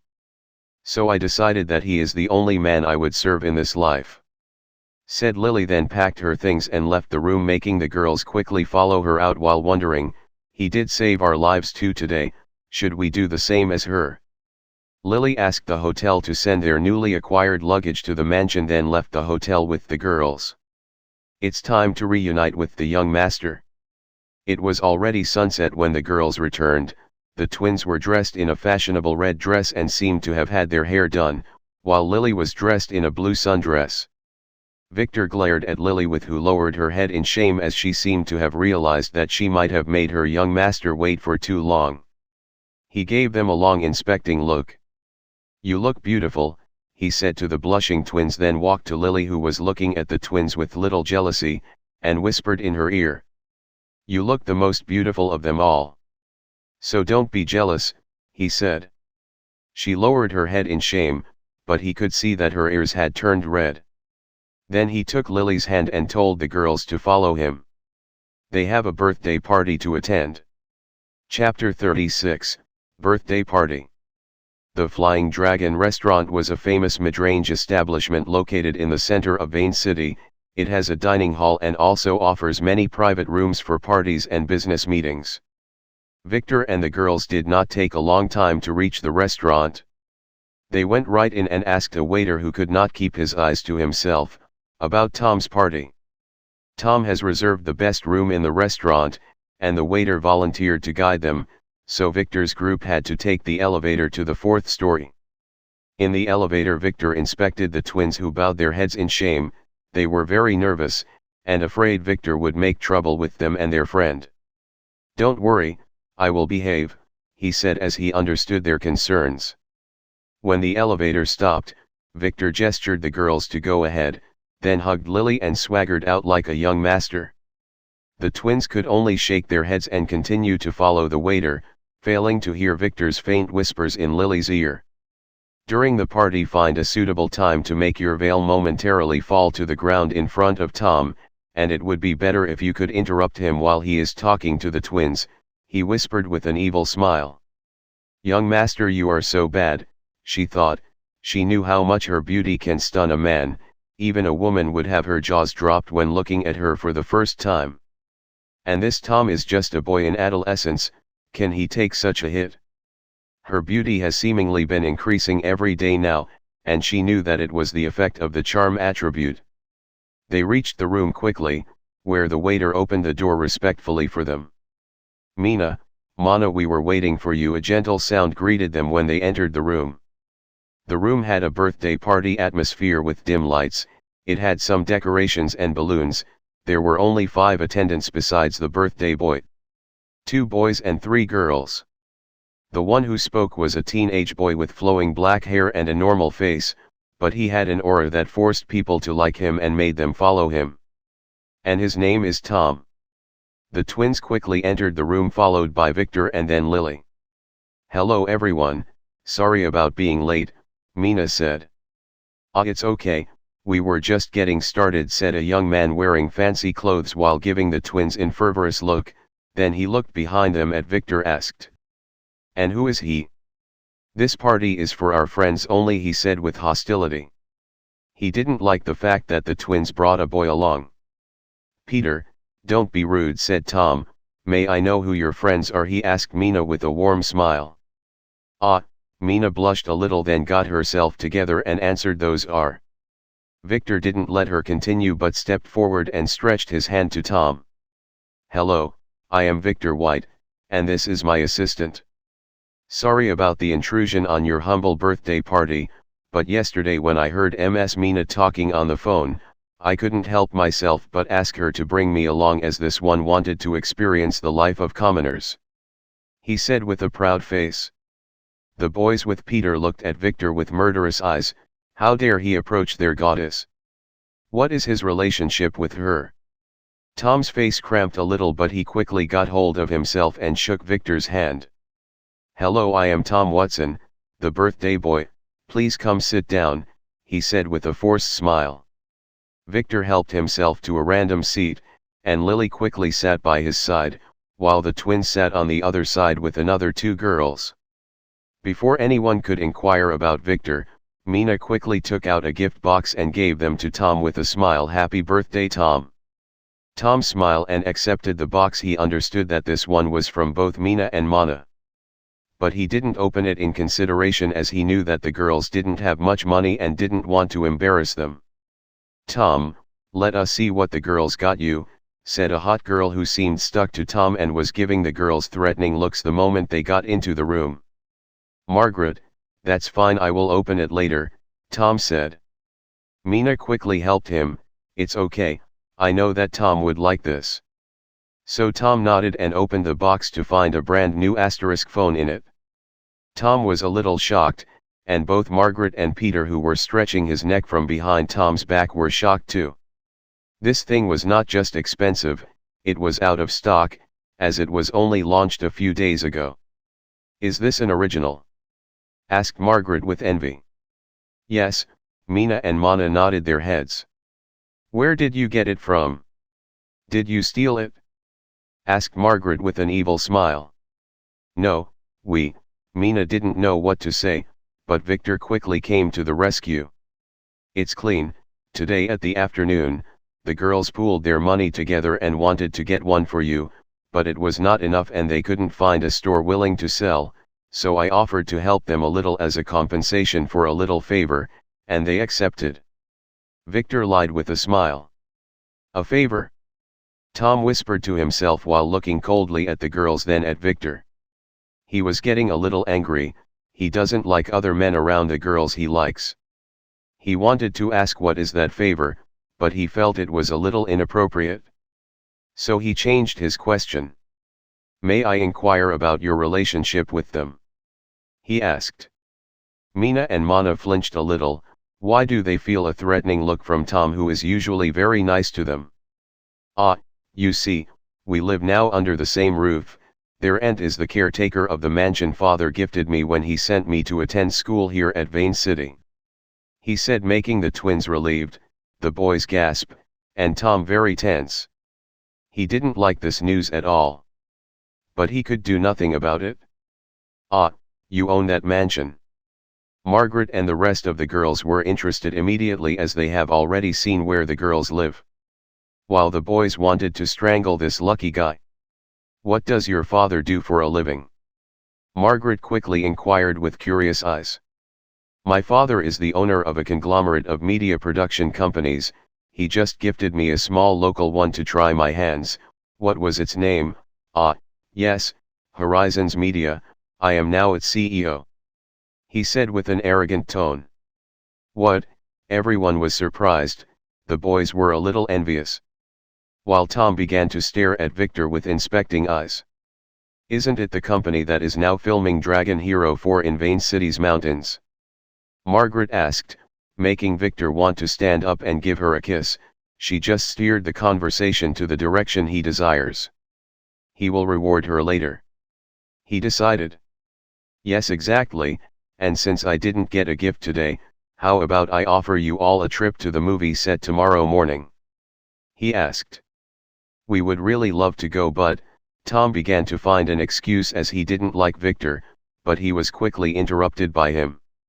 "The twins offered to help me all day tomorrow, you see, so I thought your friends would be happy visiting a movie set too, he said, making Tom swallow his words, then look at the twins who kept their heads lowered. They wished their friends would go with them. They would be able to spend more time with Tom, and maybe their young master would be a little more honest with more people around. Fine, I would go. Where would we meet? He asked. You just take the bus to the bottom of the cloudy mountain, we would pick you up on the road later, but bring some hiking shoes, the terrain there is a little rough. How about 8:00 a.m.? Victor asked, making everyone nod their heads in excitement. Everyone was going, who would miss such a trip? Okay, that's decided, let's continue with the party then, the cake is almost here, said Tom. Victor nodded his head, then took a drink that Lily handed to him and drank a little as he activated his appraisal skill at Tom. Let us see what secrets you hide, he thought. Chapter 37, Scion. ******. Name, Thomas Watson, Tom. Level, 11. Class, Berserker. Authority, 6. Strength, 45 plus 100% in Berserk mode. Agility, 35 plus 50% in Berserk mode. Intelligence, 30 to 50% in Berserk mode. Luck, 30. Charm, 30. Order, 22. Skills. Berserk Rage S. Master Sword Arts A. Captivating Smile A. Improved Hearing A. Improved Sight A. Leadership, Passive, S. Taunt Enemy A. Fate Status, SS Heroic, Scion. *****. A walking tank, that's what Victor would have named him if Tom was his son. Such status at level 11 is amazing, even in the family, such geniuses would be granted elite status. But the real problem with Tom is his fate. A lot of geniuses die early, but people like Tom live for a long time. Victor knew his fate would be at least an S. People call individuals with such fates Scion, they are the children of destiny. The one who destroyed Victor's family back then was one of them. If this world was a movie, they would be the hero who would get all the girls, all the money, and all the cool powers. They would dodge bullets and leave the scene of a battle without a speck of dust on his clothes. Scions can be good or bad, heroes or devils. The choice is theirs and everyone else has to pay the price. The only way to get rid of a Scion who wants to kill you is to escape and hide from him and wait. Someday he would be bored of this mundane world and find another place to wreak havoc onto. He is a force of nature.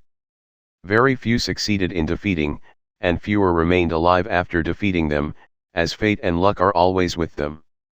Once upon a time, a country decided to defeat one with a nuke, but for some reason, it kept being delayed, and when they were able to launch it was too late. The Scion had a way to neutralize it by then. Nowadays those guys are just considered geniuses. But later the world would come to know their strengths and amazing powers, organizations would flock to get them in their ranks. Watching Tom blow the candles on his cake, Victor remembered his past life.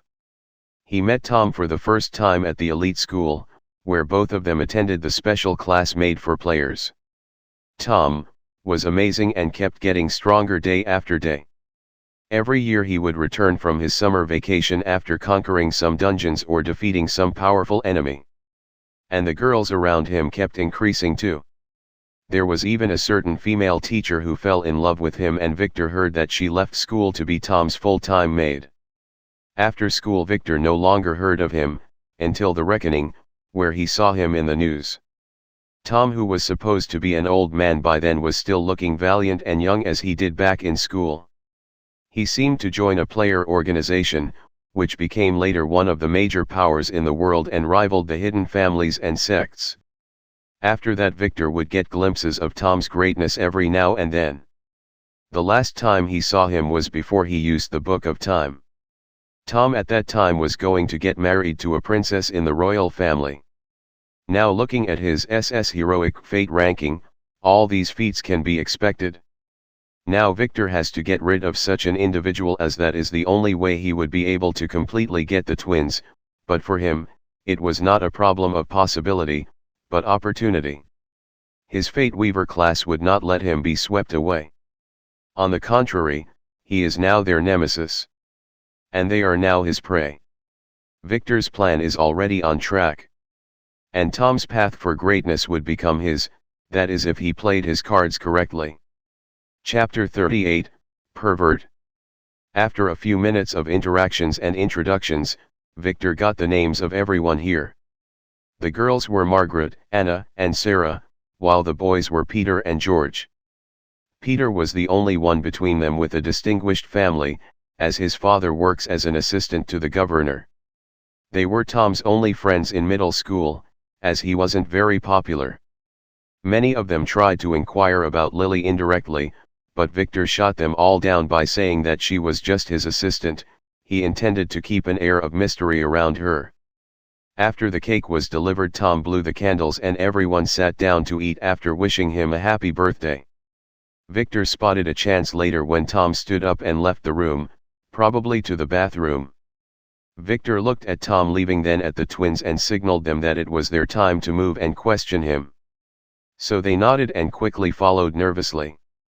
Victor waited for a little while after they left and then signaled Lily, who knew what she has to do. No one noticed what just happened to expect for Margaret, who kept her eyes on Tom, so after he left followed by the three girls, she decided to follow as well. She was getting a little jealous. Victor quickly noticed her, so he went to her immediately, and started a conversation. "May I ask you what school do you go to?" he asked while flashing his best charming smile. Looking at him, she forgot about Tom and decided to not bother. There is a bigger fish here. "I just enrolled in high school. I will go to the one in the 5th district, she said with a smile as she twirled her curly hair. "Ah, too bad, we will not be at the same school, as I was just enrolled in the elite school," Victor said with some sadness in his voice. Peter, who was listening in the back, quickly joined in. He didn't want to lose Margaret too to this guy. "From our school, only Tom and the twins got into the elite high school. I can accept the twins going there as their scores are perfect, but Tom's case is strange. He has even worse scores than me," he said dejectedly. "Yes, I wonder about that too. Do you have any idea, Victor?" "I applied there but was rejected," Margaret said. "In order to be accepted there are 3 cases," Victor said, making all the guys in the room go silent and listen to him, as every one of them wished to go there. "The first type of students are the really smart ones, like Mina and Mana. The second type is the really rich ones like me. You can be accepted if you donated a 6 numbers figure to the school," he said proudly, making everyone feel dejected. "What about the third type?"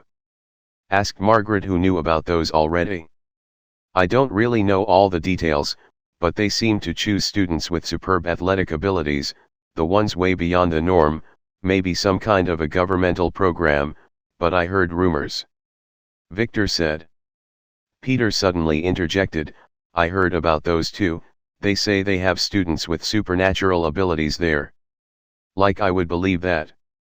But maybe there is some truth to it. Tom is very athletic, he is the best in our school. Although he didn't start playing any sport until last year," Margaret said. "Where is Tom from, and what do his parents do for a living? Can he afford the school?" Victor suddenly asked. "Tom's parents run a grocery store, near the train station. He is from Vane City like the rest of us. But lately, he has acquired a lot of money. It is said that he had won the lottery," Peter said with envy in his eyes. "Oh," said Victor, "okay then, let's change the subject. Why don't I tell you about this crazy thing that happened to me today?" Victor decided to tell them some bullshit to keep them in the room until Tom and the girls returned. Tom got out of the restroom after washing his hands to see the twins waiting for him in the corridor. "Tom, we need to ask you a question," said Mina with some hesitation. "Sure," answered Tom with a smile, then walked to a suitable place near the stairs where he can stand with the twins. "I am sure this is sudden, but we have to ask you, said Mina with a blushed face as she just realized how embarrassing her situation is. But she had to do it. Tom, who do you like best, Mana or me? She asked in one breath, then kept her blushed face to the ground in shame. Who would you prefer to be with in the future? She continued in a soft voice. Tom was shocked. He didn't expect such a question. The truth is he wanted them both to warm his bed, but he can't tell them that, so he was intending to tell them that they are both precious to him. But at that very moment, as he started to answer, he saw a girl walking behind the twins, seemingly going to the restroom. She was the girl who was just attending to that young master. Suddenly her veil fell to the ground, so she bent down to take it, then put it back. He was shocked. Can a girl be this beautiful? I like her. I want her to warm my bed too, he thought, but his shock made him utter some words that were in his mind. Both, I like, precious, bed, want, he said while stuttering until Lily went into the ladies' restroom. Mina and Mana didn't feel Lily's approach as they were looking at the ground, and she didn't make any noise, so after hearing his answer, they were both very embarrassed and stunned. They nodded their blushed heads and quickly escaped back into the room, not knowing what to think. They were really happy he liked them, but they felt more conflicted about what to do. And what about that bed thing? Could it be? Tom followed after them to find his friends have already surrounded Victor, who was telling them about his first day at work. And how he taught those disrespectful employees who are the real boss. The twins seemed to have sat near Victor, as if escaping from him, so he didn't have the chance to clarify things. He could only return to his position and listen to Victor's tale while checking his new phone. Soon Lily entered the room and sat next to Victor too. But Tom, who was playing with the phone, kept looking at her every now and then and recall what he had just seen. He must have her to himself, he told himself, but he has to find a chance. This girl seemed to be some kind of assistant to that dude. He should ask the twins about her, but that would be awkward right now. He glanced at them to see that they have been looking at him, but they quickly looked away. I have to find a chance to make things clear, he thought, not realizing that he had just made a big mistake. The girls have been watching him, as glanced at Lily repeatedly and were a little jealous. Is it true? Is Tom a pervert? They wondered. Soon the party came to an ending, and Victor decided to say goodbye to everyone. They seemed to like him now, including Peter, who was aggressive to him at the start. Although this young master is a little arrogant, he is really cool, they thought. Do you want me to walk you home? Tom asked the twins as he wanted some alone time with them. No, young master. Victor would take us, we live at the same place after all, said Mina softly, then left quickly with her sister. Ah, Tom froze as he seemed to have just remembered this critical information. Victor came to the stunned Tom, then took his hand and shook it. Happy birthday, Tom, I heard you will also be attending the elite school, we should be friends from now on. He said, then he turned to face everyone else. Don't forget our appointment tomorrow at 8:00, I already gave Margaret my phone number, so feel free to call me. He said and followed the twins out with Lily. Tom glanced at him leaving and could not help feeling that this guy was a villain. He didn't know why, but he had an urge to smack his face. Anyway, there will be a chance tomorrow, he will make things clear with the twins. And maybe get to know that pretty girl whose name he forgot to get. Chapter 39, Nick. Victor and the girls took a taxi home. The twins were nervous about what to tell Victor, so they didn't speak, and neither did he. When they reached the bottom of the mansion's hill, Victor told the driver to stop. I will take a walk under the moon with Lily, you two probably need to have a private talk, so why don't you return to the mansion first and prepare us some dinner? He said to the grateful twins, who nodded their heads. They needs to discuss Tom's response and to decide what to do. So Victor took Lily and left the car and walked away holding her hand, leaving the twins, who asked the driver to get them to the gate of the mansion. After getting off and paying the driver, they greeted the guard and began to climb up the hill. Not realizing the pitying look he was giving them. What do you think? Mina asked. Tom said, he likes us both, What should we do? No idea.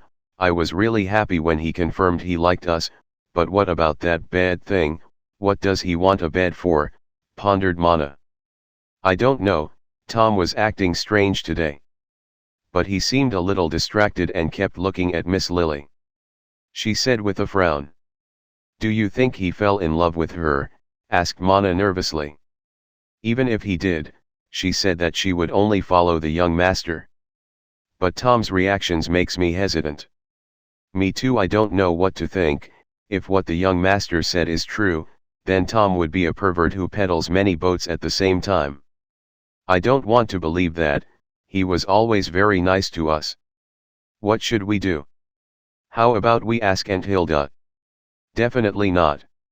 Even if the young master approved of our behavior, she would not. She would probably punish us. Mina said with fear.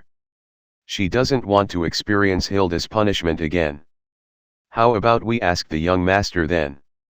Fine by me, he will understand us, Mina said with a smile. Not realizing that they have already fallen into their young master's pot and were being boiled warmly. With that, they reached the main mansion.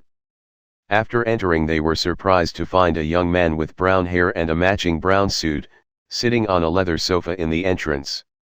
It was as if he was waiting for them. Two other bald men were standing by his side with evil smiles. Hilda was standing nervously near the wall, and the twins could make out a red slap mark on her face. Haha, it's like you said, Hilda was hiding some hot chicks from me, he said to one of the men, who quickly nodded his bald head. Yes, young Master Nick, I saw them 3 days ago when I was surveying the hill for you. What would you say now? Would you keep denying it, or do you think I am a fool? Nick looked at Hilda and said, then he stood up and approached her, looking her in the eyes. The twins have already served young Master Victor, you can no longer touch them. You know the family's rules, she said in a challenging tone. Earlier she denied their existence, but this man seemed to have come here today intending to get them. Not even her threatening him with Victor worked, it only gained her another slap, and a heavy one. Oh, I don't care about little Victor, I already told you, he is just a nobody in the family. I already know that he barely passed the ceremony, and father was so angry that he banished him here before the results could be announced so that he can save himself some face. He said as he took out a black ring and pointed it to Hilda, making her scream in pain as the tattoo on her neck glowed with red light, then started hitting Hilda harder and harder. He can't tolerate anyone challenging him. Soon Hilda, who was much stronger than him, fell to the ground, so he started to kick her, and could already see blood coming from her mouth. Nick smiled in triumph, although others might think he is a coward for using the master ring to weaken and strangle her so she would not resist. He liked the feeling of being in control. He did fear the family rules, but he can ignore those. The mansion has no cameras, so no one would know what would happen here. He made sure to hide his tracks when he came here.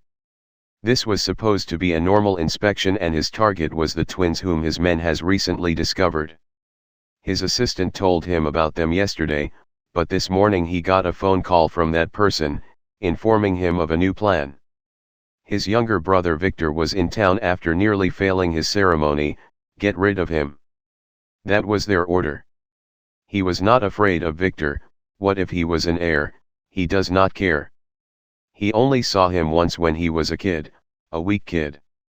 He heard how he was not even able to practice the family's secret art.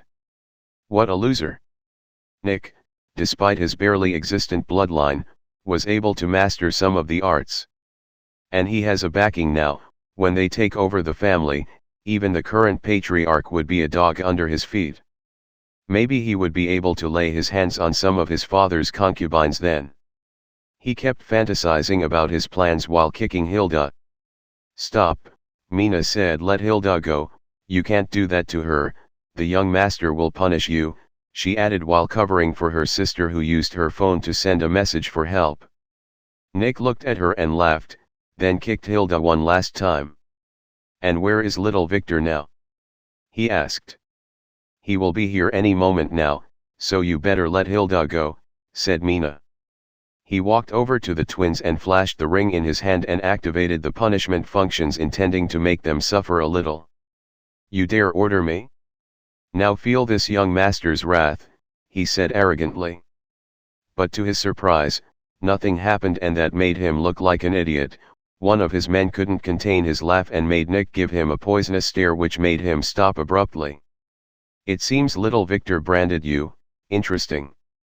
But that won't stop me," he said as he grabbed the red dresses on the girls and tore them apart, and exposing the girls' delicate skin, he started to look at them with fervorous eyes, and couldn't help licking his lips.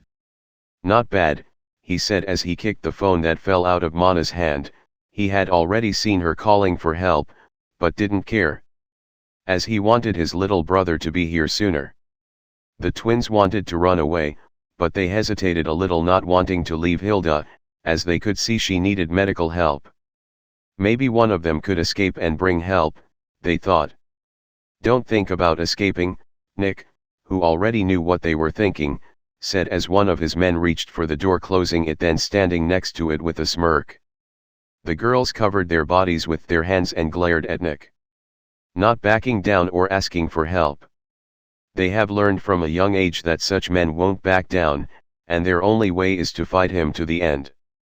Nick was amused. Although he was not a full player, he had enough power to deal with two little girls. "Do you want to fight me?" he asked. He quickly slapped two girls to the ground and gave each one a couple of kicks. Then looked at them with a smirk, who to eat first? He was thinking. They could only hold each other and hope that help would come soon. The young master would not abandon them, would he? "No one can save you now. I will play with you all night, and when little Victor arrives I will let him watch, and maybe allow him to touch you a little. I heard he is into such plays. But after tasting me, you would like no other man," he said with a smirk as he fancied himself a master lover. "Then when that loser is at the height of his pleasure, I would kill him, making it look as if he died in a heart attack on a woman's crouch," he thought in his heart. "What about us, boss?" said one of his men, a bald man with a black dragon tattoo on his forearm. "Don't worry, you will get your turn too, like we usually do," he said as he took off his coat. "Today will be a day you will remember for the rest of your lives," he said to the twins as he flexed his muscles. Chapter 40, A Change of Plans. Standing on a grassy hillside and watching the full moon, Victor, who was holding Lily's hand, looked at her and asked, "Lily, do you think I am evil?" "You are not a good man, young master, but not an evil one either. You are just you," Lily said. "And that's the way I like you," she said in her heart. She didn't know Victor for a long time, but she had very good instincts since she was young, and she could easily tell if someone was good or bad, like she did when she first met Guy. When she met Victor, Lily felt that she can trust him unconditionally. When she saw her young master for the first time, every cell in her body told her that he is the kind of person who is cruel to his enemies, kind to his own family. And she has long decided to be his. "You give me too much credit," he said with a sigh. He felt a little conflicted. The twins would be a little hurt because of his plan. But nothing would happen to them, as Nick dares not break the family rules. Suddenly his new phone vibrated, notifying him that it had received a message. It was from the twins and it had only one word: help. Looking at it, Victor quickly showed it to Lily, then hurried back with her to the mansion. This is what he was waiting for. It took them 2 minutes to reach the bottom gate. "Did the twins return?" he asked the guard, who quickly saluted. "Yes, young master, 15 minutes ago. Young master Nick is here too. He arrived an hour ago," the guard said.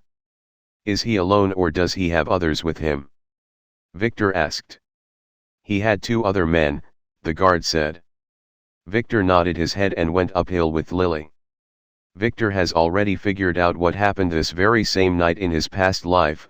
It was probably Tom who escorted the twins home that night, and he was the one who hurried to save them from Nick's clutches. Then he probably set this entire mansion on fire to hide his tracks. And that also explains why the twins did not have the tattoos back then, as Tom must have used the master seal on Nick to free them. As for Hilda, he didn't know her destiny, she was either dead or hiding away with Tom. The family didn't punish Tom, it was because the investigation took a very long time. It turned out that Nick was a part of one of the opposing wings in the family, he was doing some of their dirty jobs. But the problem was the fact that Nick was building his own army, he had gathered massive wealth and resources and kept them hidden from both the family and his masters. Were it not for the evidence uncovered on his body, the family would have been kept in the dark. By the time the results came out, Tom was too strong and the family was not interested in poking a hornet's nest for a traitor. Victor only discovered this drama much later when he browsed the family's archives he had found in a secret chamber under the ruins. And Victor is now planning to kill Nick tonight and make all the resources his bastard brother gathered his own. Lily, when we enter the mansion, I want you to quickly attack the person I point at as a thief and kill him immediately, without giving him a chance to speak. Lily was a little surprised but nodded her head. She understood that Victor intended to kill Nick, who was probably the reason for the twins' distress message. Brothers killing each other is the norm in this kind of family, there would be probably some troubles later and the family would question them. But as long as he had an excuse, it will end up mostly fine. Do you want me to get rid of the guard at the gate too? He has already told us that it was your brother who is here, she asked him as a professional assassin. Yes, but later. We will make it look like we are punishing him for failing to probably inform us. I wanted to change the guards anyway, he said. It took them only 1 minute to reach the top as they used their top speed, but when they reached near the mansion and Victor abruptly slowed down then stopped. In front of the door, there was an expensive limited edition sports car parked, it was probably Nick's. But it was not the reason he stopped. It was a weird feeling of a black thread wrapping around his neck then piercing his heart. It was his fate instinct skill, which activated and showed him that someone is planning to kill him. He caught Lily's arm and gestured her to use her survey skill. That she quickly used, then wrote one word with her shaking finger on his palm, Jacob, then another word, explosives. He immediately understood who this Jacob was. It was none other than Carla's brother, the guy who rigged his car this morning. This afternoon when he was changing his clothes, he ordered Lily to find a chance to assassinate him in a couple of days. But he made a mistake. He didn't expect this guy to be so persistent. He should have gotten rid of him earlier today. No, there is a better way, he thought. And quickly activated his fate tracker skill, setting the black thread as a target. Now he could feel Jacob hiding on top of a big tree nearby. Victor smiled and whispered softly to Lily, change of plans. Then he started walking like an arrogant young master and headed to Nick's car. Looking at it with pride. Dear Lily, do you like this car? He asked Lily, who felt a little strange but played along. Yes, young master, it is very amazing. Is it yours? She asked. Yes, my brother Nick promised he would get me one of those tonight. Let's go meet him. I will get the keys and take you for a late-night drive by the lake. I wanted to show you my driving skills for a long time, he said arrogantly to Lily, who nodded with approval. I can't wait, young master, maybe we could try some new things, Lily said with a hidden smile, making Victor look at her strangely. He will have to fix her later, he thought. Then holding her hand, Victor entered the mansion. And without looking back they closed the door firmly behind them. As if they haven't already noticed the man with the evil smirk in the shadows. He has heard Victor's words clearly. And he also needed to change his plans. Chapter 41, Resovle. The door of the mansion was pushed open without a warning, shoving the man standing behind it to the ground. Victor strode inside arrogantly and looked around the room in silence, waiting for Lily to close the door, as he didn't want to startle the snake outside. It only took him seconds to analyze the entire situation here. The twins who sat on the ground were missing a lot of their clothing, and he could see pieces of shredded fabrics around them. They do have beautiful bodies. I will let them show it to me later, he thought. Hilda was also on the ground and her situation did not look good, but Victor knew that she was a player, and she would not die that easily. Nick was standing in front of the twins with his bare chest. He still had his pants on, so Victor knew he arrived at the right time, and maybe a little too early. He wanted to play the hero but he couldn't take the risk. Nick's actions truly surprised him though. Why would he assault the twins ignoring the family's rules, unless he wouldn't be found out? He gets it now. Victor quickly focused on Nick and appraised him. Asterisk asterisk asterisk. Name, Nick Von Wise. Level, 0. Class. Authority, 1. Strength, 13.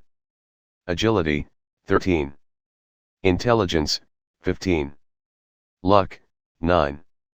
Charm, 15. Order, 22. Skills. Minor boxing arts E. Virginity appraisal E. Little menacing aura F.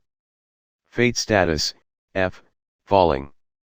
Asterisk asterisk asterisk. Fated to die no matter what, interesting skill thought. Victor thought as he looked at the two men Nick brought with him, the who one was thrown to the ground, was trying to stand up, while the other was holding a stick in his hand. They had similar looks, bald heads and muscular build, and some tattoos hidden behind their shirts. Maybe brothers. Victor quickly whispered a few words to Lily who had just closed the door firmly behind him.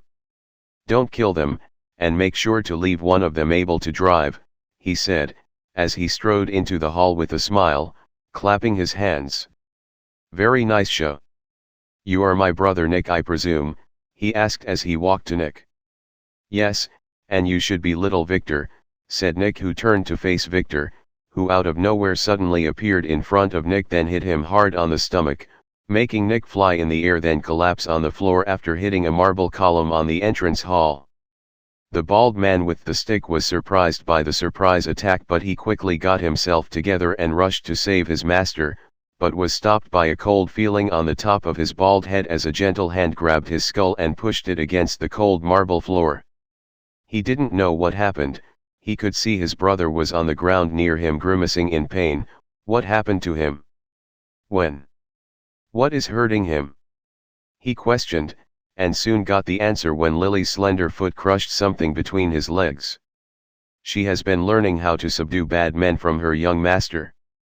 Seeing Victor hit Nick and Lily effortlessly crack the balls of the two bald men, the twins were relieved, so they quickly stood up and ran to check on Hilda, forgetting to cover themselves. Victor looked at them with a slight smile, then frowned as he saw the bruises of Nick's kicks on their tender skin. How dare he? Victor went to where Nick fell then grasped him from his brown hair and lifted him up. Dear brother, do you know why I hit you? He asked Nick who was holding his stomach in pain and could only spit blood when he tried to talk. Nick's situation was not good. Victor didn't keep his hand in that hit and some of Nick's ribs were broken. He could not move or use any skills because of the pain. He didn't expect Victor to be this strong or this unreasonable. Let me guess, you didn't expect me to be this strong, huh? Said Victor who could easily read Nick's thoughts from his eyes. Do you know why I hit you? It seemed that you are in no situation to speak, so let me enlighten you. Victor said as he slapped Nick on the face making him spit a couple of teeth. It was because you are an idiot, he said in a loud voice then grabbed Nick's bloodied head and brought it close to his mouth, and whispered. The ones who ordered you to kill me tricked you. I am a full player, he said to Nick making him realize the truth, before kicking him between his legs cracking some eggs and making Nick scream in despair. Do you know why they told you that? Victor continued to whisper. Because they wanted to implicate me in murdering you, he said as he threw Nick who was wailing on the ground. I will not kill you, that goes against the family rules, Victor said loudly as he stopped whispering. Now, your first crime. It is doing such a dirty thing in the entrance. Don't you have any manners? Such things should be reserved to the bedroom. Victor said as he broke Nick's right leg by stepping on it making him scream again and spit blood. Poor Nick did not have the chance to act from the first moment Victor started to act, and when he looked for his two henchmen, he found them wailing while holding their balls. "Your second crime was touching my girls," said Victor. "This young master hates others touching his girls," he added as he broke Nick's second leg. "Your fourth crime, wait no, your third crime is destroying my properties. Do you know how much the dress the girls were wearing is worth?" "I don't," he said as he looked at Lily for an answer. "It was $30,000, young master, $60,000 for two," said Lily with a smile. "Ah, did you hear that? Do you think my money grew on a tree? I had to struggle for whole 9 months in my mother's womb to get it," Victor said to Nick as he broke his third leg, making him faint in pain and anger. Looking at him, Victor nodded in satisfaction. "Now we can get to business," he thought. "Now you two," Victor pointed at the two bald men who were squirming around on the floor. "No need for acting, I can tell that you had been able to move 2 minutes ago. If you don't stand up now, I will let Lily keep hitting you there, till it cracks for real," he said, making the two hooligans stand up immediately and salute in respect. "We should please this guy," they thought. "Now take off your clothes, all of it," he said. "Leave nothing on, not even pendants, rings, or watches." "What?" Everyone, including Lily and the twins, looked at Victor with surprise. "What is this young master thinking? Didn't you just take the girls' clothes off? Now you strip too, come on, this young master wants to see some skin," he said with a perverted smile. The twins turned their heads to the ground and tried hard to keep their attention on Hilda, who regained consciousness but was too weak to move. They decided to ignore this young master for now. They didn't hate him though, as they knew that he had just saved them, and he was doing all of this as revenge for them. But they couldn't be more wrong. Victor has different reasons. Lily soon lost her patience, looking at the two hesitating men. "The young master has told you to undress, so undress. I don't want to see any piece of fabric on you. Or do you prefer to taste my foot again?" she threatened them. They looked at each other before reluctantly taking off their clothes with a sigh, showing off their muscular tattooed tanned backs. Their hesitation was not that of shyness, but there was something wrong with the head of this young master. And they were afraid he might do some unspeakable things to them. Victor nodded his head in satisfaction as he inspected them, making the two men shiver in fear. Would he really do that to them? "Now, undress Nick too, he has to share the punishment." "How dare he touch my girls?" he said arrogantly. The two men looked at each other, then at Nick, who was unconscious, deciding whether to do it or not. If Nick asked them later, they would be able to say that it was the twins who undressed him. So under Victor's investigating look, they helped Nick out of his final shred of clothing, rendering him in that same image in which his mother gave birth to him. Victor moved quickly and took all the clothes, forming a small pile, using them and then sitting on it in triumph. He has just inspected them and noticed that none of them carried a phone. They didn't want anyone to know that they were here. "Those are my trophies," he said in a proud smile. "Now kneel on the ground and apologize to the twins till I am satisfied," he ordered them. They quickly nodded, then turned to the twins, knelt, and began to ask for forgiveness from the twins, who dared not look at the two naked men. Nick seemed to regain consciousness, so Victor quickly shot him a kick, returning him to the world of dreams, while he secretly snatched the two rings in his fingers. As the men did not dare take them off him. After about 10 minutes of waiting, Victor estimated that he had given the idiot outside enough time to do his deed. "That's enough, you can carry Nick and leave now," Victor said to them loudly, "and don't forget to tell him when he wakes up, that if he did anything like this next time, the punishment would not be this light." He screamed at them. The men nodded, then stood up and carried Nick away quickly, as if fearing this crazy young master would change his mind. "We are free at last," they mistakenly thought. Chapter 42, My Precious. The car was speeding along the highway with 3 naked men, 2 on the front seat, and 1 fainted on the back. Luckily for them, it was already dark, and they kept the lights off, so no one saw them. They wanted to get to a hospital fast, but the nearest one was 20 minutes away. And their phones were left in a hotel room, as they didn't want to be traced. The driver heard the sound of his master waking up in the back, but he didn't say anything, just kept focusing on the road while praying that his punishment would be light. What happened? Nick asked as he opened his panda eyes and looked at himself. He saw nothing, it was pitch black. And only the light from the reflected headlights made him see the silhouette of two bald heads in the front seat. Why am I naked?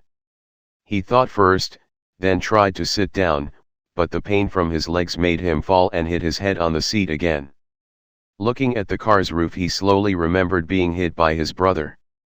Fuck, he thought, as he remembered what Victor told him. They have set him up. They have probably discovered that he was building his own army and decided to sacrifice him. He let his desire for getting the twins blind him, and fell into their trap. Thankfully Victor did not dare to kill him. And he will have a chance to exact revenge on all of them. He reached his hand to touch his ring, which he killed his best friend to get. This is his tool for revenge, his army of death warriors which he has been training for a year and a half now. He will make them castrate Victor for their first mission, and then he will make them kill that scheming ponytailed cousin of his.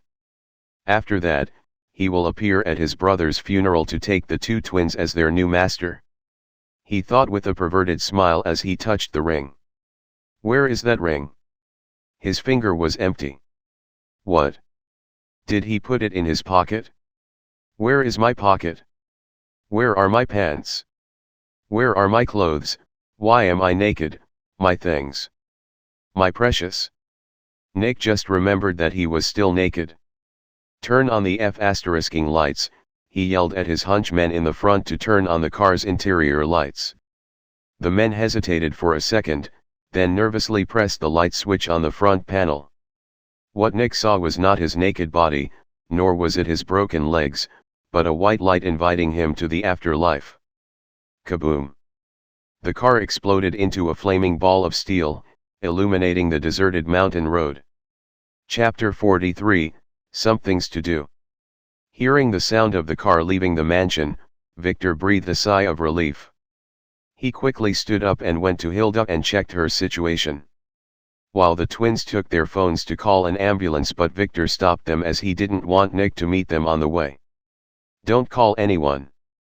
She will be fine, he said. Her situation was not good, but Victor knew that she would live. Players were very resilient. And have a way to help her. His merchant skill has just finished its cooldown, so he quickly operated it, and bought bottle of minor healing for 5,000 coins. Secretly taking it from the shop, he got a bottle containing 5 round red pills. This is the cheapest kind of medicine in the system shop. It has a full healing effect on players under level 15, a medium effect for levels 15 to 25, and a low effect for levels 25 to 30. It will not work for higher levels. Victor quickly turned to face Hilda and the girls and took one pill from the bottle and fed it to Hilda, who realized what this is, and was very grateful to Victor. As she realized the pill's value. There was no visual effect, no red light, but Hilda, who was still covered in blood and relatively weak, was able to sit down with some help. She knew that she was about 50% healed. She would be able to walk by herself tomorrow and would be fully healed in a week. Young master, what is this pill? Asked Mina. It's a secret product of my family, don't worry. Hilda would be back to normal by tomorrow as her injury was very light. He lied. Why don't you take her to her room and take care of her, he said. The twins were hesitant. What if there was something wrong? Don't they need a doctor? Or do you prefer to stay here with me and continue showing me your bodies? He asked with a smirk. The girls had just remembered that they are nearly naked, so they quickly ran away to find something to cover themselves, leaving Hilda and Victor alone in the hall. As for Lily, she seemed to have disappeared somewhere while they were not looking. Call my father and tell him what happened, Nick might want to revenge. Victor said to Hilda in a serious tone. As if Nick would still be alive tomorrow. Understood. Is the pill a secret? Said Hilda. Not from my father. He answered as he looked at the twins, who returned after getting dressed and quickly helped Hilda to her room in the servants' building. Tonight spend the night with Hilda, and be ready for our trip at 6 a.m. tomorrow. He told them as they walked away. They seemed to be asking Hilda if she really didn't need a doctor. Watching them leave, Victor looked at Lily, who has just returned from the outside. How was the situation? Jacob is not here anymore, and I did a preliminary check, and there seemed to be no bombs in the mansion, but I still need to do a more thorough search on the forest and the unused buildings. Okay, start searching, be careful. And if you find any recording devices, leave them be as if you haven't seen them, just note their position. He said to her, I have a few things to do tonight, so if anyone asked about me, tell them that I am very tired and went to sleep. And don't let anyone into my room, I don't want anyone to know where I am, he said. Lily nodded her head, but she seemed a little worried. So Victor slowly petted her head. Don't worry, I am stronger than you think, he said. Boom. Suddenly there was a sound of an explosion in the distance. Both Lily and Victor smiled evilly as they knew what that was. Poor Nick has probably already become a cook. Nick. Now go do your job, he said with a frown. His plan may have been a little reckless, but this is the best for now. He has to tread carefully though, as there will be a family investigation after this. Understood, she said before glancing at Victor. You too, be careful, young master, she said in a soft voice as she left. First of all, Victor collected the clothes on the ground and inspected the belongings of Nick and his friends. The two hooligans had nothing of value. As for Nick's belongings, there were some interesting things. There were a few bank cards, but Victor knew that those are worthless. No smart man would put his real wealth in a bank if he intended to hide them from the family. Nick also had no phone, so he probably hid it somewhere before he came. There was also his yellow family token and the administrator ring Nick used to torture Hilda. This ring was signed by his father and given to Nick to manage Vane City's shadow business, so it would only work on Theodore's servants. Victor would not take any of those, as he would be questioned about them when the family inquisitor arrives, so he left them with the rest. What Victor found interesting were one strange ring, a set of 3 unidentifiable keys, and a glass vial containing some kind of a liquid. So he took those and left the rest on the entrance, tucked in a corner. The 3 keys had a number and a logo of a storage company he knew. So it was probably where Nick hid some secrets. The strange ring was an artifact, Victor could feel it, so he used his appraisal skill on it. Asterisk asterisk asterisk. Ring of the Minor Masters, F+. Owner, none. Brand slave tattoo on target grants abilities to kill, inflict pain, locate, communicate. Requires the target to be a non-player and not to resist the branding. 41/50ths, branded. Asterisk asterisk asterisk. Oh, so Nick was building his own army, thought Victor. The ring having no owner indicates that Nick had truly died. And this ring was interesting, but not in the way that stupid Nick used it in. And this would make his job tomorrow a lot easier. Victor quickly cut his finger and marked the ring with his blood. Now it belongs to him. As for the slaves, he would check on them later. After that, he looked at the glass vial. It had blue sparkling liquid inside, so Victor opened it and took a quick sniff, then closed it immediately with a terrified face. That was dangerous, he thought. This vial contains an aphrodisiac, not one meant for women, but for men. Victor knew that it was meant to be used on him. He does not have a use for this now, but it would come in handy later. Victor smiled as he thought of the man he was going to use this on. Taking a deep breath, Victor took those things and put them in his pockets. Now it's time to go hunt some snakes, he thought.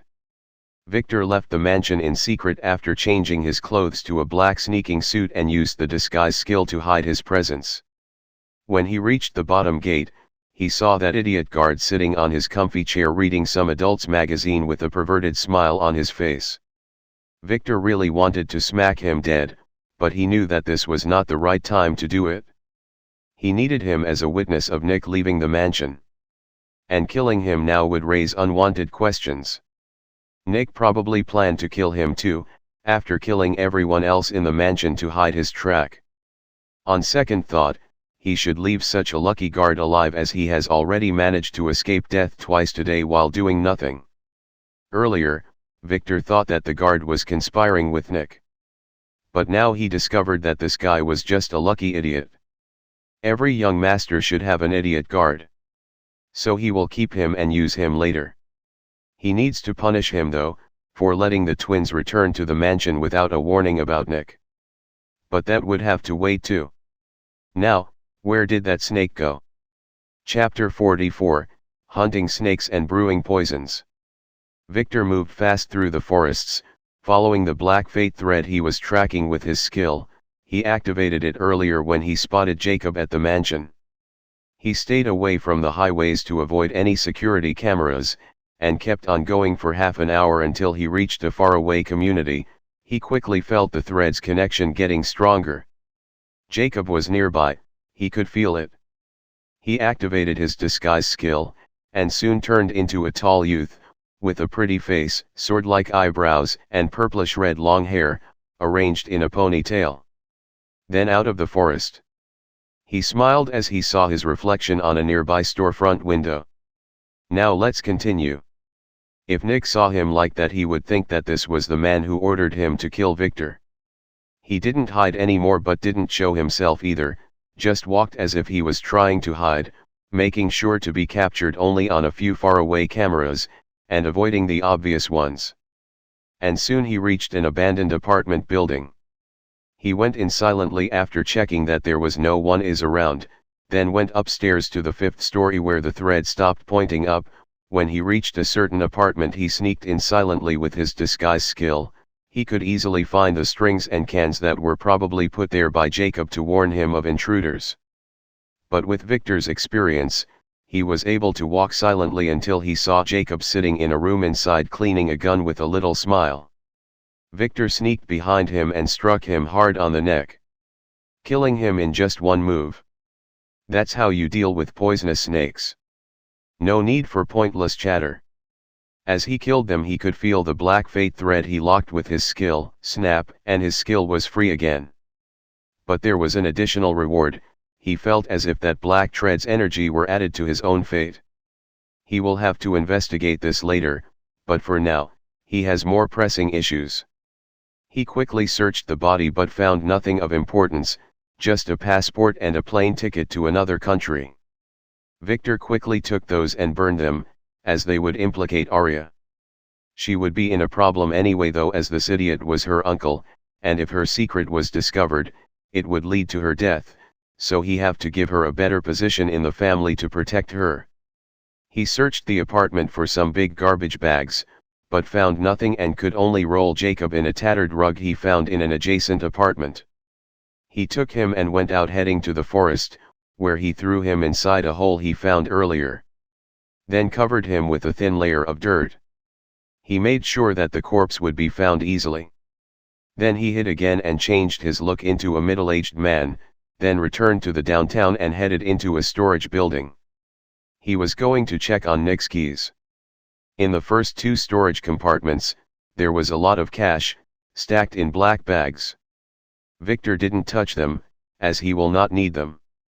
And when the family traces Nick's movement, they would probably be discovered. As for the last one, it contains some documents, cards, and identity papers. So he took those and put them in his bag, then left the building and went to a nearby train station after changing his shape, where he rented a storage box and put the things he took from Nick in it, but kept the ring and the vial on him. The mansion would be thoroughly searched by the family's investigators, so he needs to keep those things away for now. The next step was changing himself into a red-haired woman in a black dress. The disguise skill can be used in 2 ways. The first affects how he reflects light and sound, so if someone touches him he would realize there is something wrong. But for everyone looking and the security cameras, he was now an ugly woman with big breasts. As for the second way, it can create an illusion of a thing's existence, and Victor has to be near it, or it would only last for a few hours. He went to a nearby post office and wrote a letter to be delivered in the morning in 2 days.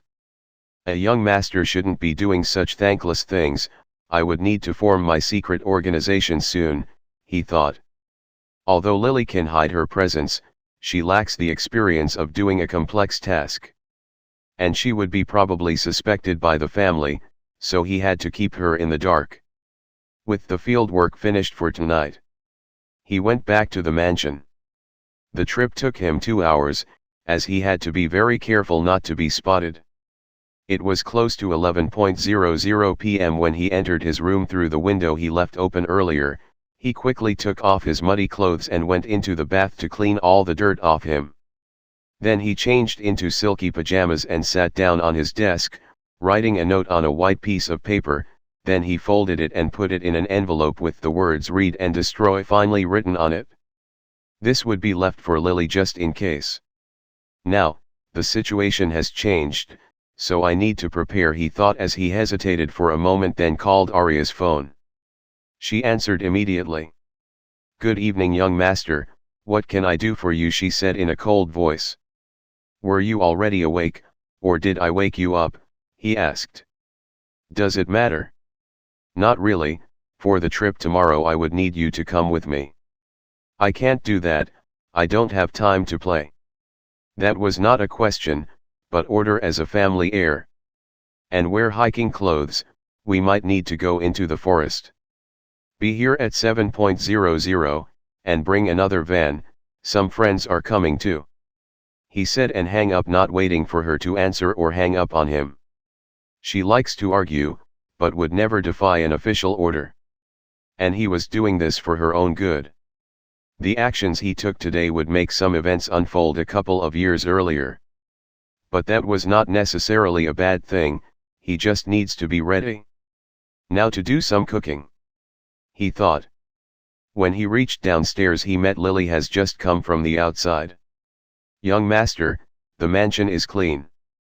There were no bombs or surveillance," she said. "The twins and Hilda?" he asked. "They took Hilda to her room in the servant building, they would be spending the night there with her," she said.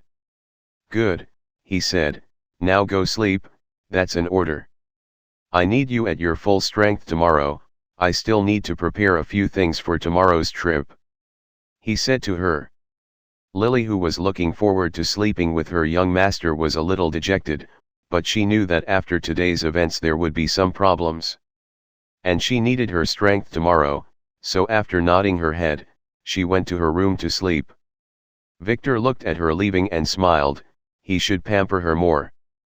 But not now, as he had some dirty things to do. Looking through the packages that were near the door, Victor quickly located the things he bought in the market earlier. There were many items, so he sorted them out, and quickly found the brown bag he was looking for. So he took it and went to the kitchen. Time to do some brewing, he thought. After closing the kitchen door, he unpacked the bag on a table. In it, there were 9 dried herbs. He quickly separated them into 2 groups. One contained 6, including the black rose petals, and the other had 3 herbs. Then he took out a normal little white herb he picked earlier from the woods. This is a very common herb, but it has some very nasty effects when combined with the black rose petals. This medicine by itself is a traditional one, it is commonly used by women giving birth. But what many didn't know is that this medicine has 2 kinds of components. The first ones are to increase the birth contractions to aid the birth, while the others are to ease the pain and relax the muscles. Victor smiled as he put herbs in separate pots, then added the white herb to the first pot and added a healing pill with the second one. The first is the poison and the second is the cure. He filled the pots with water and put them on the stove. He will let them simmer in boiling water for a while. He would need them to be concentrated. Although Victor never really practiced alchemy, he lived alone for a long time and read many secrets, so preparing a simple recipe like this was an easy matter for him. With that, he got out and locked the kitchen door, then returned to the entrance where the rest of the packs were. He bought many things today and they needed to be packed for tomorrow, so carried them to his room and began to pack up. First, he took out a big hiking backpack and put a hiking and a climbing kit and medical kit in it, then a little pickaxe and the little chalice he bought from the antique store. In addition to some dried foods. He didn't know how long would it take. Then he prepared 2 additional smaller bags for the twins and Lily. It took him nearly an hour to return to the kitchen and check on his work, which was mostly done. So he quickly fished 2 small plastic jars and filled them with the watery medicine he brewed. Then cleaned the pots, leaving no evidence. After he took the jars back to his room and packed them, he looked at the clock to find it was 1:00 am, so he decided to sleep. He might not get another chance to have a good sleep in a while. Chapter 45, Getting Ready. It was early morning when a knock on the door woke Victor up. "Come in," he said. The door opened and Lily stepped in gracefully. "Young master, it is 6:00 am. You need to get ready," she said.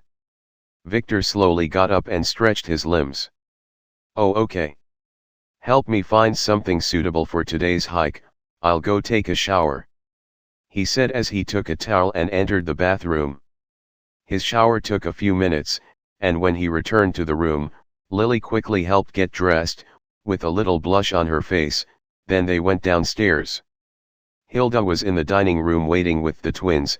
They bowed in salute when they saw Victor coming. They seemed fine after a night's sleep.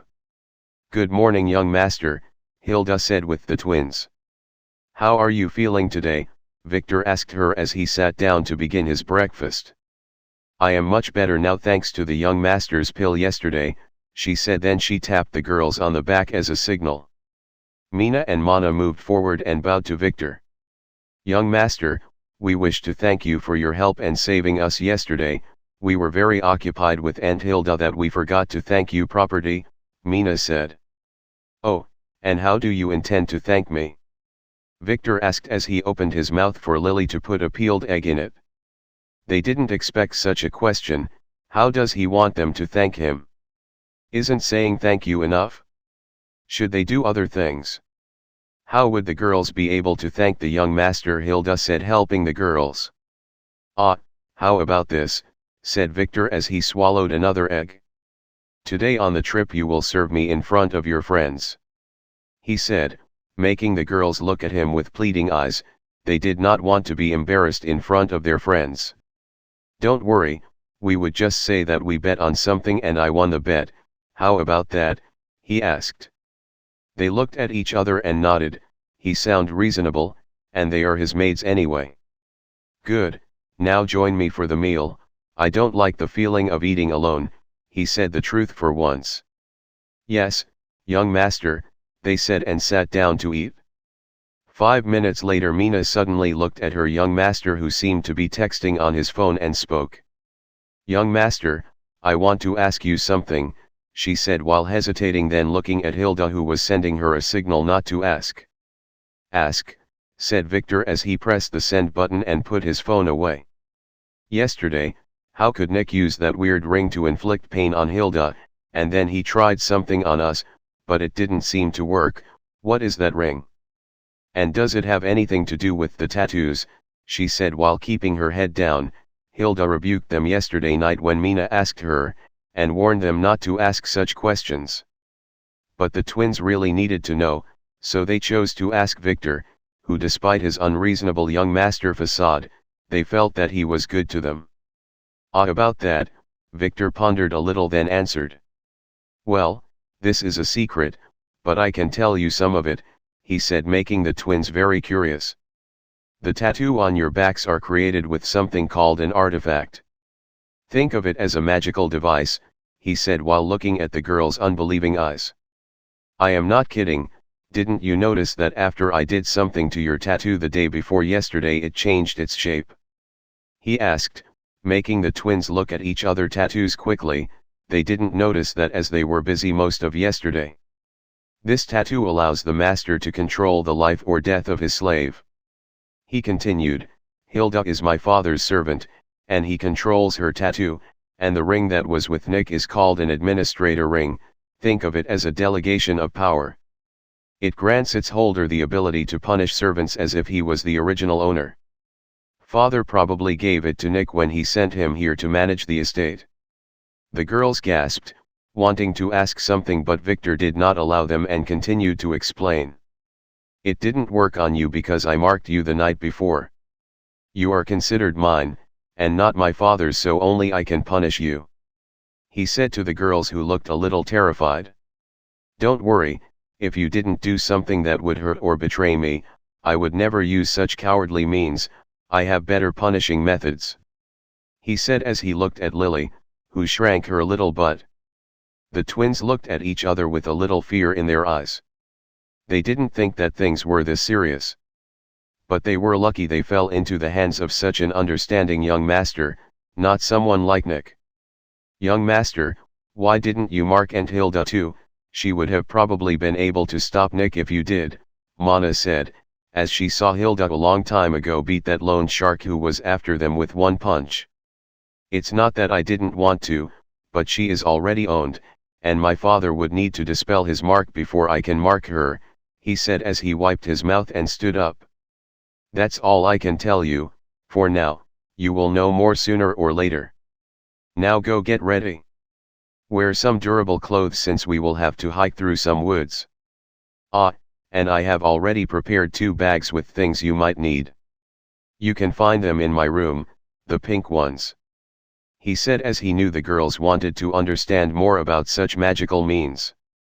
The twins nodded, then went back to their room to change their clothes. Knowing that those are all the answers they would get for now. Young master, what should I do with that trash near the door?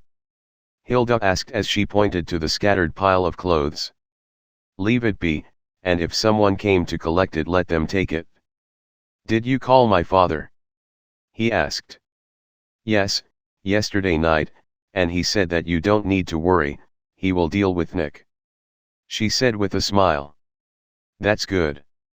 Victor said before turning to Lily, go fetch the 2 black backpacks from my room. You will carry the big one, while I will carry the small one, he said. Yes, young master, said Lily as she went upstairs. Looking at his phone, Victor found it was about 6:30, so Aria should be here any moment now. It was 7 o'clock, Victor was sitting on a leather chair and drinking a cup of freshly brewed coffee, while the girls were sitting around him checking their backpacks and wondering why did Victor pack all those things in there. Aren't they going to spend just an afternoon there? When they asked Victor, he completely dodged their question, telling them that this is the way that this young master does things. Soon they heard the sound of a few cars parking in front of the mansion, then Hilda guided Aria into the living room where Victor was sitting. Good morning, young master, Aria said while giving Victor a cold stare. She didn't like how he forced her to come. Good morning, you look very good. An interesting choice though. He said as he inspected the camo hunting suit she was wearing. It suited her well. Maybe a little tight around the chest? What, I didn't have any other clothes suited for such a trip. You should have told me earlier. This one I wore when father took me hunting once, she said with annoyance. That does not matter, is everything ready? He asked her. Yes, I got 2 vans, and we are all ready to go, she answered. Did you have breakfast? He asked her. Yes, on the road coming here, she spat back. Good. Let's go then, follow me, Victor said as he carried his backpack out of the mansion where the vans were parked. Chapter 46, The Mountain. The van waiting for them had 4 rows of seats and could fit 10 people easily. Victor walked to Aria and threw her a small backpack. Carry this for me. If anything were to happen to it, I will tell father about your disobedience. He said, then got into the van and found a place in the back long seat with Lily, while the girls sat in front of him. Aria clenched her teeth, then turned away and sat next to the driver, as she wanted to get as far away from Victor as possible. Let's go then, we will be meeting with a few friends at the first bus stop before the mountain, so keep an eye for them, Victor said as he laid down and put his head on Lily's lap, then closed his eyes. Aria looked at him with a piercing gaze, then looked at Lily, who seemed to be very happy with the situation. She seemed to be playing with Victor's hair. This girl has already fallen, she thought as she turned her head forward and gestured to the driver to go. He was trying hard not to look at what's happening in the back. The van was on the road for 20 minutes when Victor opened his eyes and asked the twins in a soft voice, so that Aria in the front would not hear him. I didn't get the chance to ask you yesterday, what was Tom's decision? Whom did he choose? He asked. Ah. The twins hesitated a little and then answered. Young master, he said both. Mina said while keeping her head down. What a pervert, are you sure he meant that? He asked. Not really, he seemed hesitant, Mina said as she was thinking about Tom. He might be a pervert for real. So what are you going to do, would you both prefer to stay with me? He asked. The girls hesitated, they wanted one of them to escape servitude, but Tom's answer and attitude did not help at all. Okay, I will find a chance to ask Tom subtly later, this way we can get a clear answer, and you won't have to embarrass yourself anymore. He said with a warm smile. The twins nodded their heads in approval, they were really embarrassed yesterday. And their young master is always very understanding. Aria in the front was acting as if she heard nothing of the conversation between Victor and the twins, but her ears were pointing backward for a while now, and she was amazed by her brother's ability to scam little girls. Although she didn't know the full story, she got the gist of it. She was not that young and naive. I have to be careful, she thought, this young brother of mine is pure evil. At this moment Victor's phone rang, it was Margaret. Ah, hello Margaret, where are you now? Good, we would be there in about 10 minutes. Yeah, see you later. He said and hang up. They are waiting for us at the bus stop, so hurry up. He said to Aria, before returning to his blissful nap. Aria, who was at the front, nodded her head, then made sure to keep her attention on the road. Soon she saw 16 standing in front of a rural bus stop. Are those the friends he talked about? Miss Aria, those are our friends right there. Mina's voice came from the back confirming Aria's thoughts. So she quickly asked the driver to park the van near them, and the other van also stopped. Aria went down and greeted everyone. And introduced herself. Hello everyone, my name is Aria, I am Mr. Victor's secretary. Why don't you get into the back van and we shall get going, she asked. Ah, hello Miss Aria, my name is Tom. Tom immediately greeted her with a charming smile, making her blush a little. He had such an effect on women. Then he looked at the front van and saw the twins and Lily sitting there by themselves. So he waved his hands at them and said hi. Miss Aria, why don't we go to the front van, we can fit inside. Tom said. He wanted to sit next to that girl in the back. It would be a little cramped though, said Aria. Isn't there a large empty seat in the back? Asked Peter. Ah. Mr. Victor is currently napping there, so it is not empty, said Aria with a little blush. Making Tom and the others go forward and see that Victor was indeed asleep, happily drooling on Lily's lap. Ah, fuck that pervert, thought Tom. But he didn't give up, he became more determined not to let Victor stay alone with the girls. It's okay, the car would fit us and we could squeeze in, he insisted. Aria didn't know what to say, but the boy named George saved the situation. I can sit with Sarah on the other van, he said, wanting to spend some time with her, as he has long wanted her to be his girlfriend. Aria looked at the girls searching for Sarah, and one of them with a blushed face nodded a little. Fine then, get in, let's get going, she said, then returned to her seat. Margaret quickly ran and took the seat in front of the twins with Anna, leaving Peter and Tom to sit behind the driver. And the convoy began to go up the mountain. Young master, Why did you request that we wear hiking clothes? You surprised me when you sent me that message," asked Margaret, who turned to the back to look at Victor. "I didn't tell you before, but I heard rumors about the mountain being a magical place with some secrets, so I thought it would be such a waste to just visit the movie set. Maybe we can go explore a little and get to know each other more while we are there," he said, making the girls feel excited. This young master is cool and courageous, they thought. "This entire mountain belongs to my family, you see," he continued. "My father brought it in the past. He thought it contained some treasure, but after searching for 2 months he found nothing, so he left it here to rot," he said, making the girls' eyes sparkle. "How rich do you need to be to buy a mountain then get bored with it?" The twins quickly got why he had them carry such packs. It seemed the young master had this idea from the start. He wanted to go treasure hunting. Tom glared at Victor in the back. "This pervert wants to take advantage of the girls in the mountains," he thought. "The mountain is very dangerous. I advise you not to do such things. Many hikers disappear there every year." "And father already said that there was nothing there," said Aria from the front. "Of course, I know, so going with me is optional, but not for you, big sister. You will come with me and the twins," he said, making her clench her jaw and ball her fist with anger. She knew that she had no choice. "Why do the girls have to go with you?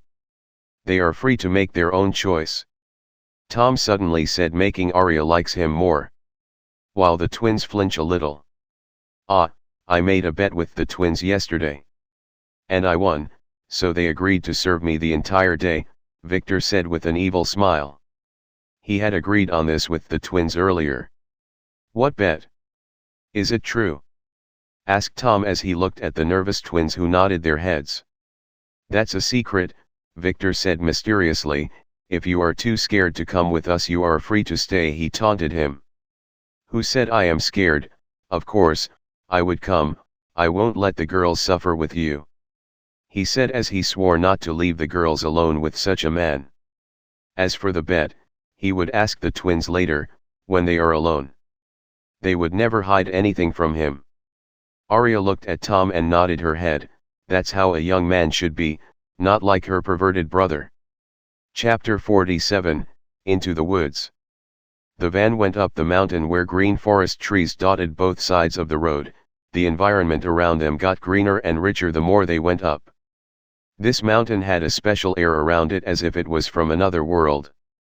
Soon the convoy, which has been going up for half an hour, stopped in a forest clearing, where the movie was being shot.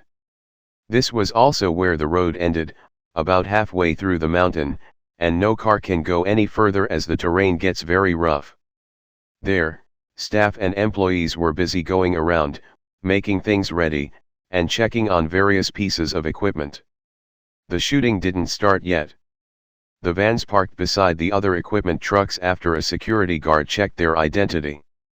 Aria got out of the van first, followed by everyone, and lastly Victor, who stretched his stiff limbs as Lily helped him straighten his clothes and comb his disheveled hair.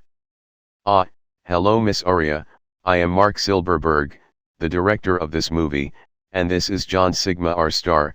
There is no further need for introduction," a thin man with gray hair greeted Aria with a smile, then pointed to the muscular handsome man beside him. "Hello Mr. Silverberg, Mr. Sigma, I came here today with the CEO of our company, Victor White," she said as she introduced Victor and then everyone else as Victor's friends. "Hello Mr. White, we are very pleased to meet you," they said to Victor. "I am happy to meet you too. Why don't you show us around?" Victor said. The director greeted everyone, then gave them a tour through the set. The shooting would need another hour to start, so he was not busy, and he wanted to get closer to Victor, as he knew that this White family was super rich. Maybe he can convince him to produce the script he wrote. Victor, to the astonishment of everyone, did not act arrogantly but smiled and talked to the two men about the shooting like a real pro. That was until he ruined his image again. "Mr. Silverberg, where is Miss Myra? I wanted to have some private time with her," asked Victor as he looked around. Myra was the female star of this movie and was a new rising actor who had started acting just last year. The two low-budget movies she started in were both a huge success. But Victor didn't want her for her talent but her beauty and character. If he wanted to compare her to someone, that would be Lily. Lily had the calm and serene beauty of a spring fairy, but Myra was the opposite. She was as hot as a nuclear bomb. She was one of his girlfriends in the past, one of the faithful ones, and she was also a victim to one of his brother's schemes. Unfortunately, Mr. White, Myra would not be here. Her scenes have already finished filming last week, Mark said. Ah, too bad. Aria, find a suitable time for me to meet her, he told Aria, who shot him a look, then took a pen and scribed his command on her notebook. Why can't her brother be more content? He already has many pretty girls around him, she thought. Mr. White, how about my new idea? Can you help us with it? We have already been rejected by many production companies due to the huge cost of the project, so we propose a partial investment, he asked. How about I completely finance and produce that idea of yours? But I want the right to choose some of the actors. Victor interrupted Mark and said. In his previous life, those two men were very successful later, they broke records with every movie they partnered in. So he decided to invest in them now. Yes, of course, that would be perfect, said Mark with a big smile. Good, then let's find time later to sit down and have a talk about cooperation, he said. Aria, make an appointment for Mr. Silverberg next week, he told her, then returned to Mark. Now you have some shooting to attend to, and I and my friends would like take a look around and meet some of the actors, so I would not bother you anymore, Victor said to Mark and walked away. He lost interest in the shooting after knowing that Myra was not here. He attended many shootings in his past life, so he didn't care. After touring the set for a while and getting some autographs for the girls, Victor stood up and looked at everyone.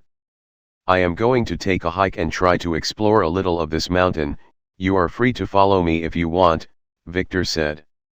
I will stay with Sarah here, said George, who was holding the blushing Sarah's hand. They seemed to have bonded together earlier and wanted some time alone. Fine by me, anyone else? Victor asked. Can I not go? Asked Aria. No, he answered blandly, making her pout. Margaret looked at Anna and nodded, conveying her intent to go. This hike would create a good chance for her to get closer to Tom or Victor, who was surrounded by many girls now. She does not mind sharing though, as long as she gets a place near a rich young master, and some allowance maybe. As for Anna, she didn't want to be left alone with the lovebirds and reluctantly decided to go, as she could tell that Tom and Peter would definitely follow the twins who were serving that young master. Was it really just a bet? What did they bet on? She wondered. Tom and Peter went forward to the girls and offered to carry their backpacks for them, but they were coldly denied. The girls knew that the young master entrusted them with these things, and they didn't dare let anyone else carry them. Tom looked at Lily, who was carrying a large backpack, with a pickaxe at its side. Then went to her and flashed his most dazzling smile. Miss, can I help you carry that bag? He asked. No, she stated coldly, then turned around and began to go after her young master, who began to venture into the woods. Tom hesitated a little, then followed with the rest of his friends. He wanted to ask for her name, but he didn't know who to ask without sounding like a pervert. But he really wanted to know. Margaret looked amused as she watched Tom's repeated failures. Unlike the others, she has been keeping an eye on everyone, and she knew that Tom, although looked like a gentleman, was as possessive and lecherous as any other man. She doesn't mind though, she was not that clean, and her childhood was not a pretty one.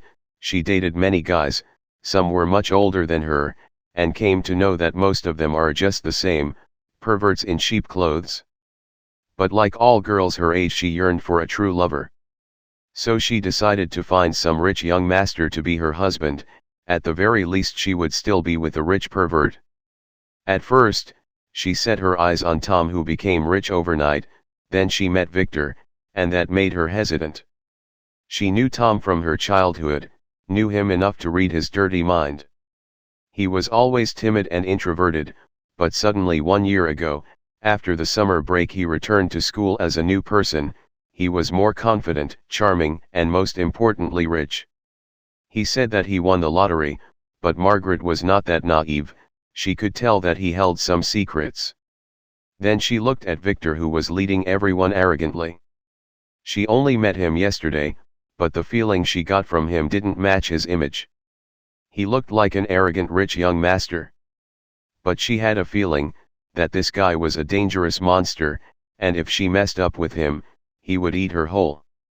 In addition to that, the twins seemed to be unnaturally obedient to him too. But when she looked at the way Lily looked at him, she seemed to find the feeling she was searching for, that of dependence and real trust. Maybe that guy had secrets too, who doesn't? Most importantly, he was filthy rich, far richer than Tom. "What are you looking at?" asked her Peter, who has been pestering her for a while. She didn't like this guy, he is a petty person, and unlike Victor, Peter felt more like a fake young master who was trying too hard to wear a suit that did not fit him. Although he was rich, he was an idiot, and would probably spend all his parents' fortune sooner or later. "Nothing," she said, and kept moving to catch up with the rest. She didn't want to stay alone with him. They had been walking in the woods for half an hour. The woods slowly turned from a somewhat normal mountain forest to a mythical place. The grass was still green and the trees were still tall, but the scene was different, but no one could tell why. Suddenly, Victor stopped after leading them into a very beautiful clearing filled with flowers, grass, and some boulders poking from the ground. "We will rest here," he said. They didn't know it, but Victor had reached his destination. Now he has to find a way to activate it. He left the group, who seemed to be a little tired, and began to inspect the grounds, searching for the signs he read about. "What are you doing, young Ma, Victor?" asked Mina. "Don't mind me, I am just investigating this mountain. I am certain that I could uncover its big secret. That street oracle said that my luck would be at its peak today and the planets are aligning in my favor. Just stay close," he said arrogantly as he continued to look around, making the girls shake their heads. They started to look around them too. They were amazed by this place. It looked ethereal with all the blue and white flowers blooming under the sun. If there was really a secret on this mountain, it should be here. They got tired soon and found a place to sit down and rest. After a few minutes, Tom took the opportunity when the girls were admiring the flowers and slowly approached Lily, who was standing alone watching Victor go around and pocket random rocks with a wooden stick like a maniac. "May I know, what is your name, miss?" he asked like a gentleman. "Lily," she answered without looking at him. "Ah, Miss Lily, what a beautiful name. May I inquire about your relationship with Victor? You seemed very close to him," he asked with a smile. "He is into cold girls, he likes the feeling of conquering them." "I am his personal maid," she said blandly. "Ah, I see. What?" He was surprised. No wonder she allowed Victor to sleep on her lap like that. He must be molesting her. And what is the difference between a normal maid and a personal maid? Could it be that? No, no, no. It can't be. That Victor must be using some evil means to control her. Tom didn't know why he hated Victor, nor that his very existence was screaming at him. Victor was a danger. But he, who fancied himself a hero, decided that he must save this miserable girl from her horrible fate, from the clutches of this evil young master. "Don't worry, Miss Lily, he tried to say but was interrupted. "Ha ha ha ha ha, I found it. Look at this, doesn't it look like magic? Come look at it," yelled Victor, making everyone look at him, then go to look at what he had found. Victor was standing in front of a flat white rock, which had some foreign symbols on it. He was tapping at it with his stick in excitement. "Isn't this just some scribbles on a rock? Some kids have probably done it as a prank," said Peter, who poked his head from behind. But Tom, who was much more experienced and was watching carefully, saw that the symbols were changing, very slowly, like clouds in the sky of a summer day. They were definitely changing, then they began to move faster and faster as Victor continued to tap at it. Tom, who realized something, suddenly yelled, "No, stop, get away from." But it was too late. The stone shattered as if it was made of glass, and a blue tide of light came out of it, sweeping over them and swallowing everyone in the clearing, including Aria, who was a little further away, then shrank again, leaving a blue revolving vortex where they stood before. It only took 2 seconds. Victor, who was being swept away, smiled and let the vortex swallow him as he looked at the blue shimmering screen above his head. Asterisk asterisk asterisk. Dungeon opened. Congratulations, you are the one who discovered and opened this dungeon. Dungeon discovering reward. 1 dungeon map. 210 free allocation points. 3 E rank skill book, Spear Arts. Further rewards on clearing. Good luck. Asterisk asterisk asterisk. Chapter 48, Dungeon. Scholars wondered for years on the subject of dungeons. There is no definitive answer, but there was a prevalent theory.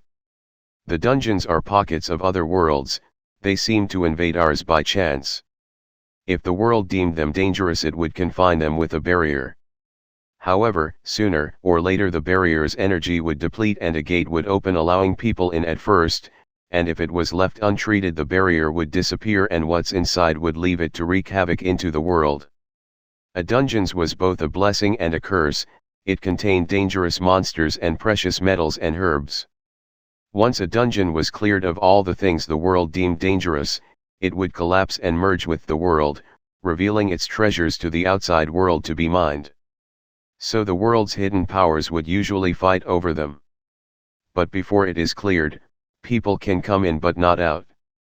That is not usually a problem, as once a dungeon was opened, only full player can get in, and whoever controls it would send a ready team of players.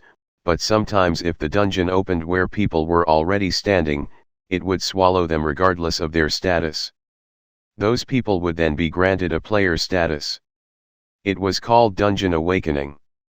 Many powers tried to send their youths who were not fully awakened to search for such dungeons so they may get a chance to advance. But finding a dungeon before it opens is easier said than done. It was much later, after the reckoning, when dungeons began to appear every other day, that a method was created to forecast dungeons opening. And even then it was more of an art than a concrete science. At this time dungeons are rare, maybe one every month. The strong families and alliances started to fight for access rights long ago, but one day they stopped and formed the dungeon agreement after they lost all their forces in an S-rank dungeon. You can't know the dungeon's rank until you go inside. If it was dangerous, you could only tell when a dungeon has already swallowed legions of players without being cleared. The agreement was drafted officially to let unaffiliated players and all the powers have an equal chance to clear the dungeon and take whatever spoils they gained inside. But the truth was they needed cannon fodders to explore and act as shields. Once the dungeon closes, the precious land left behind is for whoever has enough power to own it and control it. And once it was owned, the others have to respect that. Victor knew that there was a dungeon here. This entire mountain was affected by its otherworldly energy, and just now he has forced it to open by just tapping on the rock hard with a stick. It was like a pimple that was about to burst, and he gave it the last nudge. Back then, it happened after a month of Victor arriving at Vane City, the dungeon burst open and was discovered by the filming crew, which altered the family. Thankfully this dungeon was already owned by them, so no other powers tried to take it from them. After sending a full team, the dungeon was quickly cleared, as it was a low-level dungeon. Victor only heard about it from his father. After the clearing, it seemed to have been opened by a wandering hiker. The players' team found him inside, hiding inside a cave. And when he came out, they offered him to join the family, but he refused. It was Victor's task back then to convince him, but he failed and could do nothing. The agreement states that players who awaken in the dungeons are free to choose their own destiny, and as long as they abide by the rules, no one can harm them. That hiker died later though when he revealed the secret of being a player to the press, so the same agreement that protected him killed him. And the media report was quickly changed to make the hiker a crazy man who committed suicide. The majority of players didn't want their existence to be exposed to the public. Now let's see what do we have here, thought Victor as he looked at the wall surrounding him. It was a damp grey rock cave, illuminated by a faint green light coming from algae that seemed to grow out of the cracks in the rocks. A typical wild dungeon. He was alone, everyone was separated, but Victor was not afraid as he had already given the girls enough supplies in the bag. As for the others, they can only count on their luck, but they would probably survive like that hiker. This was just an F-rank dungeon after all. Asterisk asterisk asterisk. The Goblin's General Dungeon. F rank. Clear condition. Kill the Goblin General. Asterisk asterisk asterisk. He could see this screen when he entered the dungeon, and everyone else should see this too. So they would be stuck here until that general is dead. Once he is dead, the world rules are enough to eliminate all of the other goblins, and the dungeon would be considered clear after that. There was something else. On the corner of his vision, he could see the dungeon's map all the way to the boss's room and the exit. This was a part of his reward for opening it up. He only knew the position of a handful of other dungeons. But they are not ready to be opened yet. One of them is an S rank. There were some dots, some red and some blue on the map which seemed to update every minute. He was a blue dot, so he knew that the red ones are the goblins while the blue ones were humans. There seemed to be only 2 secluded blue dots, the others has formed 2 groups and were staying in their positions, probably assessing the situation. There were no goblins near them, so they should be safe for now. He brought the twins and Aria here on purpose, wanting to make them players. Especially Aria, he did this to save her life. When the family investigates Jacob, they would probably discover that she aided him, but that is not the problem, because Aria had another secret, one that caused the family to kill her when they discovered it back then. This time however she would be a player. And killing a player in the family would require the patriarch's approval. That would grant him enough time to save her. Wait a minute, he told himself, why are there 10 blue dots? The only ones inside the dungeon should be him, Lily, Aria, the twins, Tom, Peter, and Margaret. Those are 9. That dot was the closest to him and moving in his direction, so he decided to investigate it. If it was any of the girls he would be able to help. He activated his disguise skill, hiding his presence, and walked towards the dot. It took him 1 hour of walking in the maze-like dungeon to see the shadow of a man dressed in black. This was not someone he knew, he wore a black mask and seemed to be a player, so Victor appraised him. Asterisk asterisk asterisk. Name, Olaf. Level, 31. Abnormal status, slave, weak. Class, spy. Authority, 4. Strength, 33. Intelligence, 32. Agility, 50. Luck, 13. Charm, 8. Order, 11. Skills. Shadow Cloak, A. Critical Dagger, B. Follow Trace, E. Hide Presence, F. Asterisk asterisk asterisk. If Victor didn't see him on the map he might not have discovered him. That shadow cloak skill was similar to Lily's.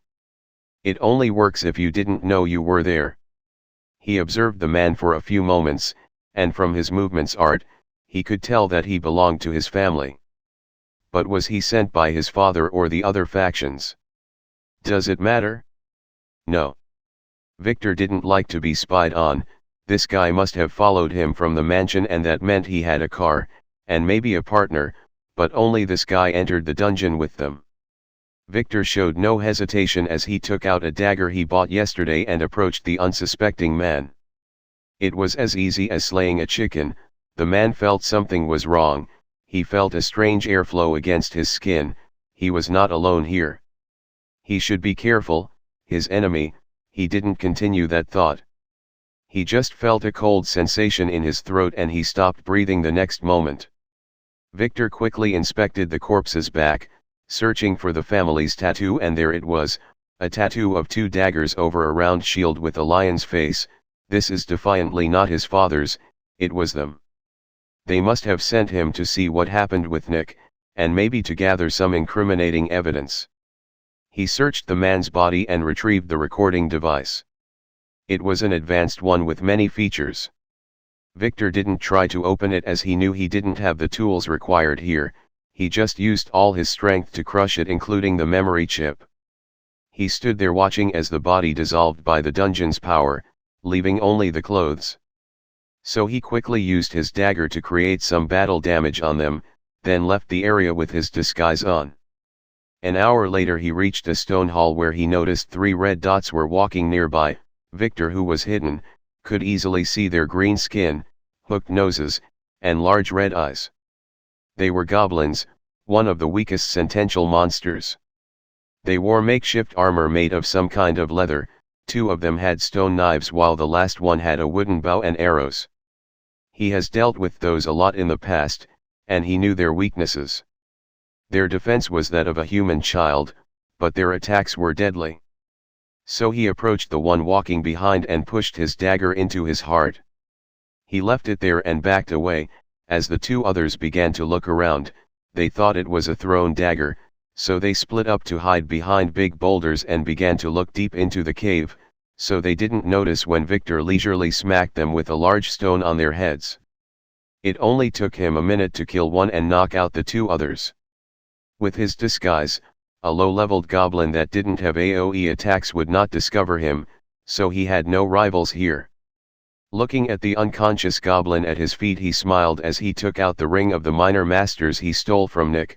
That idiot used it on humans, but its unique power is that it allows a player to not only enslave a target but also communicate with it, so you would be able to use it on any sentient being, including goblins. Now he had all the tools he needed and can concentrate on his master plan. Dealing with Tom. He smiled as he reached out for his backpack. Where did he put that pickaxe again? *T, he forgot it with Lily. Chapter 49, Awakening. Aria could feel the hard rock floor under her body when she regained her consciousness. She heard the sound of someone arguing, so she opened her eyes and looked around. Where am I? What happened? It looked like she was in some kind of a cave. Tom was standing there arguing with Lily, who gave him a stubborn look as she crossed her hands and faced him. Miss Lily, I didn't expect you to be a player too. I know you want to rush to find that guy Victor, and I appreciate your commitment, but this place is a maze and the best way to save everyone is to clear the dungeon. We have to start searching for the boss's room. If Victor is smart, he would be trying to do the same thing, so we will meet him sooner or later. You don't need to go around searching blindly and alone in a dungeon. That is both pointless and dangerous, he said to Lily, who seemed a little convinced. I have to ask you about this though, he said seriously to Lily. Do you or Victor belong to an overseer power? He asked. Lily did not answer, and he took it as a sign of approval, so he frowned a little. It seems his hunch was on the spot, that Victor, although seemed arrogant, he gave Tom a dangerous feeling. And what kind of a young master has a player made? He must be one of them. And most likely a player too. Then answer me this, do you belong to the von Astrom family? He asked with an obvious fury in his eyes, making Lily, who didn't want to speak with him, hesitate a little. He had the same look of hate she had when she wanted to kill Guy, so she chose to compromise and answer him.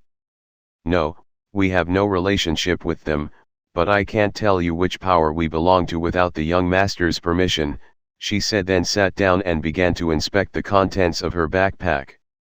Aria, who was eavesdropping, felt that their conversation was over, so she slowly sat down and began to inspect the environment around her. But before she could do that, someone groaned beside her. It was Peter, who had just regained consciousness. Where are we? What the hell was that, and where is everyone? He asked as he sat down and began to look around. Was it a cave-in? Did we fall? he asked as he checked his phone to find it without a signal. Tom looked at Peter and Aria, who were panicking a little. He cleared his throat and began to speak. "No need to panic, we are in a dungeon, one similar to that in video games. Look over your heads to the left," Tom asked, making Aria frown, as this was not the right time to tell a joke. But when she looked up, she quickly gasped in astonishment. There was a blue shimmering screen in her field of vision. It just came into focus when she looked at it. "What is this? A log of some sort," she thought. Asterisk asterisk asterisk. Warning. You have entered a dungeon. Initializing dungeon awakening procedure. Welcome player. Analyzing input data finished. You have successfully awakened as a player. Your attributes have been automatically assigned by the system. Name, Aria White. Level, 0. Class, Merchant. Authority, 2. Strength, 15. Intelligence, 23.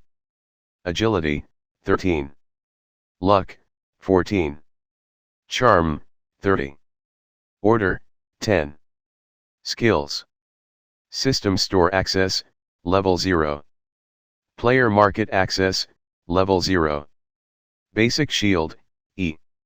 Setup complete. Asterisk asterisk asterisk. What the F asterisk CK is that, said Peter as he looked up with wide eyes. Is this for real? What does this mean? Aria asked Tom and Lily. She didn't believe her eyes. Tom hesitated a little, then began to explain the existence of players to the astonished Aria and Peter. You have now awakened as players. Think of it as a video game, but it is real. Now you will have superpowers and will be able to level up by killing monsters and doing missions. The status screen is where you are assigned a class and attributes. Since you were awakened by a dungeon, you did not get to choose your class. The system automatically assigned you one. Try it yourself. Interact with your status screen. You can see all kinds of explanations on every attribute you look at. You can also try your skills, he said, making Peter ponder a little and start to explore his status screen. Aria needed a few seconds to absorb all this information. Dungeons. Players. Awakening. That last word, she heard it before. Wasn't it the one used by the family to describe the ceremony? Could it be? She thought of her brother as she decided to inquire about this matter from him later. She quickly looked at her status screen and started to interact with it. Indeed, Tom was saying the truth. How can this be?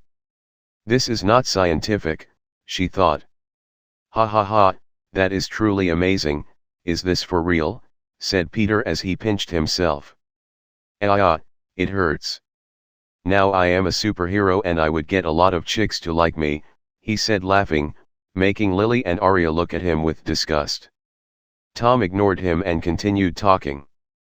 I have been a player since last winter, and it seems that Miss Lily is a player too, he said, making Peter and Aria look at her.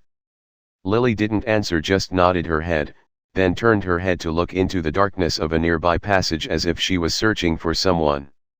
Tom didn't care as he knew that Lily was looking for that guy Victor, and he hoped that Victor would perish here. He looked at Peter and Aria as he continued his explanation.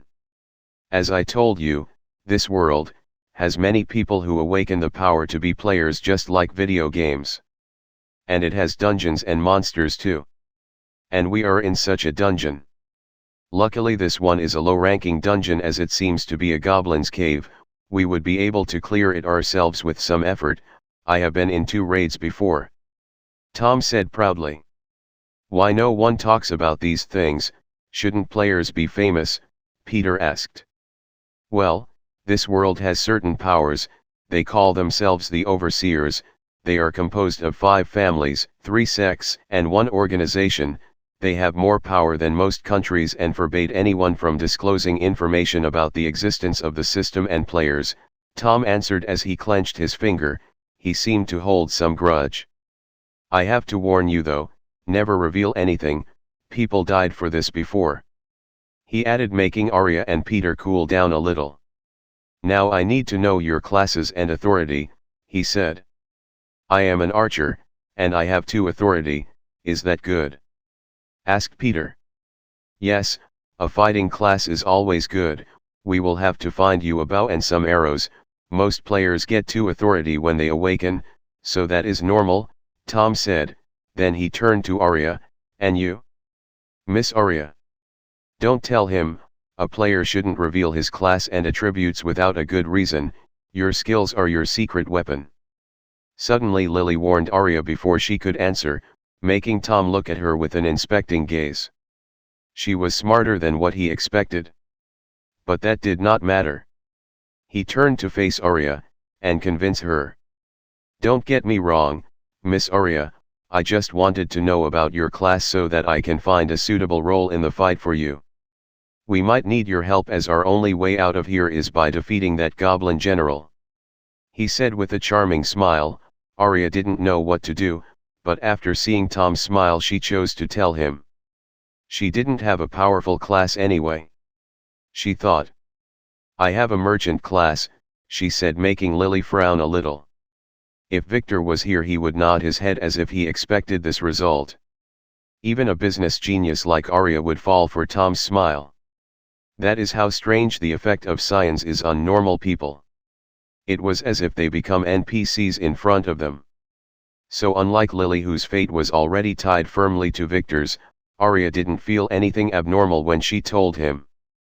That is good, Tom nodded. While you would not be very helpful in the fight, you can use your skills to buy remedies and health potions for us, he said before turning to Lily.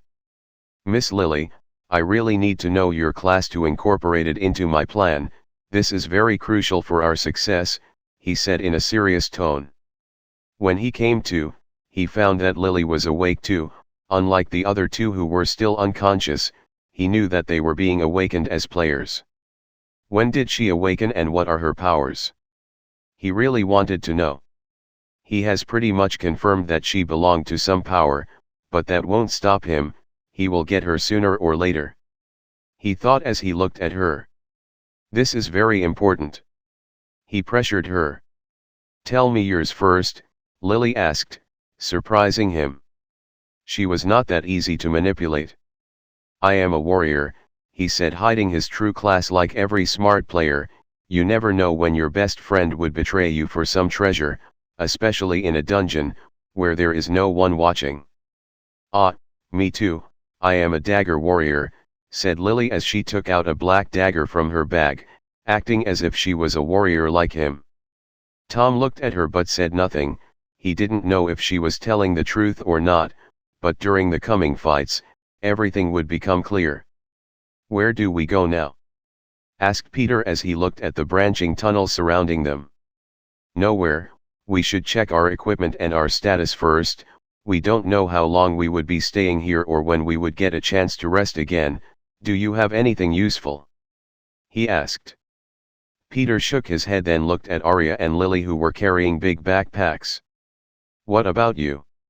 He asked Aria, who seemed far friendlier than Lily, who was still hiding her mouth behind that semi-transparent veil and was giving Tom and Peter some cold stares.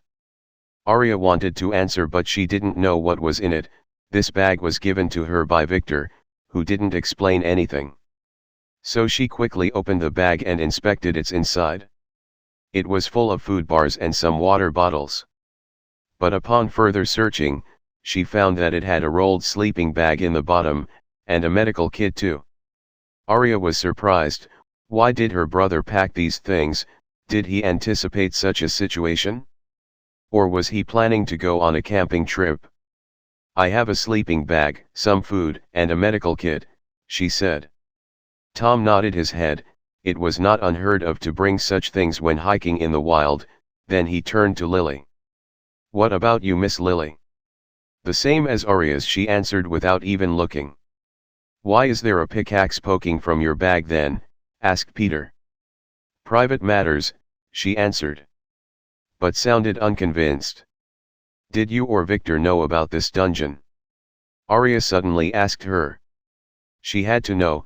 Did her brother bring them here on purpose? Why would he bring a pickaxe if he just went hiking? It can't be, Tom said, "A dungeon can't be found before its opening. Maybe Victor heard some rumors about the mountain like we did and wanted to try his luck," he said, "and he turned out to be quite lucky," he thought silently. "But that pickaxe," said Peter. "It's useless here. He probably wanted to dig for some treasure," said Tom as he stretched his hand to Lily. "Can I borrow it?" he asked. Lily hesitated for a second but then gave it to him. She also wanted to know if this thing would work here and if the young master brought them here on purpose. Tom took the pickaxe and began to hit a nearby wall with it. At first, a lot of rocks were smashed under his inhuman strength, but after digging for 2 minutes it began to produce yellow sparks when it impacted the rocks and it failed to make a dent in them. All the dungeon's walls are protected by the world rules, so after digging for a while you will reach a limit, which can't be dug before the dungeon is cleared," he said as he returned the pickaxe back to Lily, deliberately touching her little hand in the process. She shot him a warning glare as she quickly retracted her pretty hand, and carefully returned the pickaxe to the backpack. Then handkerchief to wipe her hand. Tom did not mind but smiled a little. Girls her kind needs a lot of time to conquer, he thought, not knowing that Victor conquered her in 3 seconds. "After a little rest we will start searching the dungeon. The boss here is the Goblin General. He should be in a goblin settlement. So we just have to find some of them and follow their trails. They would probably leave some tracks," Tom said as he looked into the dim tunnel in front of him, wondering what kind of rewards he would get for clearing this dungeon. Chapter 50, First Kiss. Lily carefully observed the goblin which was unsuspectingly approaching her. She got her dagger ready and held her breath. Shadow cloak skill hid her body but not her sound, and in these silent caves, any small noise would get you discovered. As the goblin approached her, she could see his ugly look and sharp fangs in the dim light. Now or never, she told herself when the goblin passed by her. She pounced at him and struck him in the neck where Tom told her the goblin's main artery should be. She used her penetrating dagger skill so that she would cut through the goblin's thick skin easily. The goblin didn't make a sound as its red eyes dimmed slowly. It was dead. Lily watched it as it turned into dust, leaving a stone dagger and a small red gem, which she quickly collected. According to Tom, these gems are used to create medicine and fix artifacts. They can be sold to merchants for a good profit. Her young master was a merchant too, so he would probably like these things, she thought before frowning as she remembered him. They have been in here for 24 hours already, and she did not find a trace of him. Is he doing fine? Does he need any help? She wanted to venture alone and find him, but she knew that such actions would be stupid. Her group was now resting in a chamber with a single entrance. Tom called it a safe area. It was easy to defend and hard to attack. She was tasked with guarding the entrance of the tunnel for the next 2 hours while they rested. She can't leave them. While she could easily get rid of lonely goblins, and 2 goblins won't be hard, however, any more than that would be dangerous. They have encountered groups of 5 goblins yesterday, but thanks to Tom's instructions they were able to safely get rid of them. He also taught Aria and Peter how to fight and defend themselves. Tom is not that bad after all, she whispered her thoughts. She quickly shook her head. Why was she thinking about Tom? Her young master was the only one in her heart. What was that? She thought as she saw a shadow approaching her from the dark. She activated her area inspection skill as she got her dagger ready. It was a strange monster.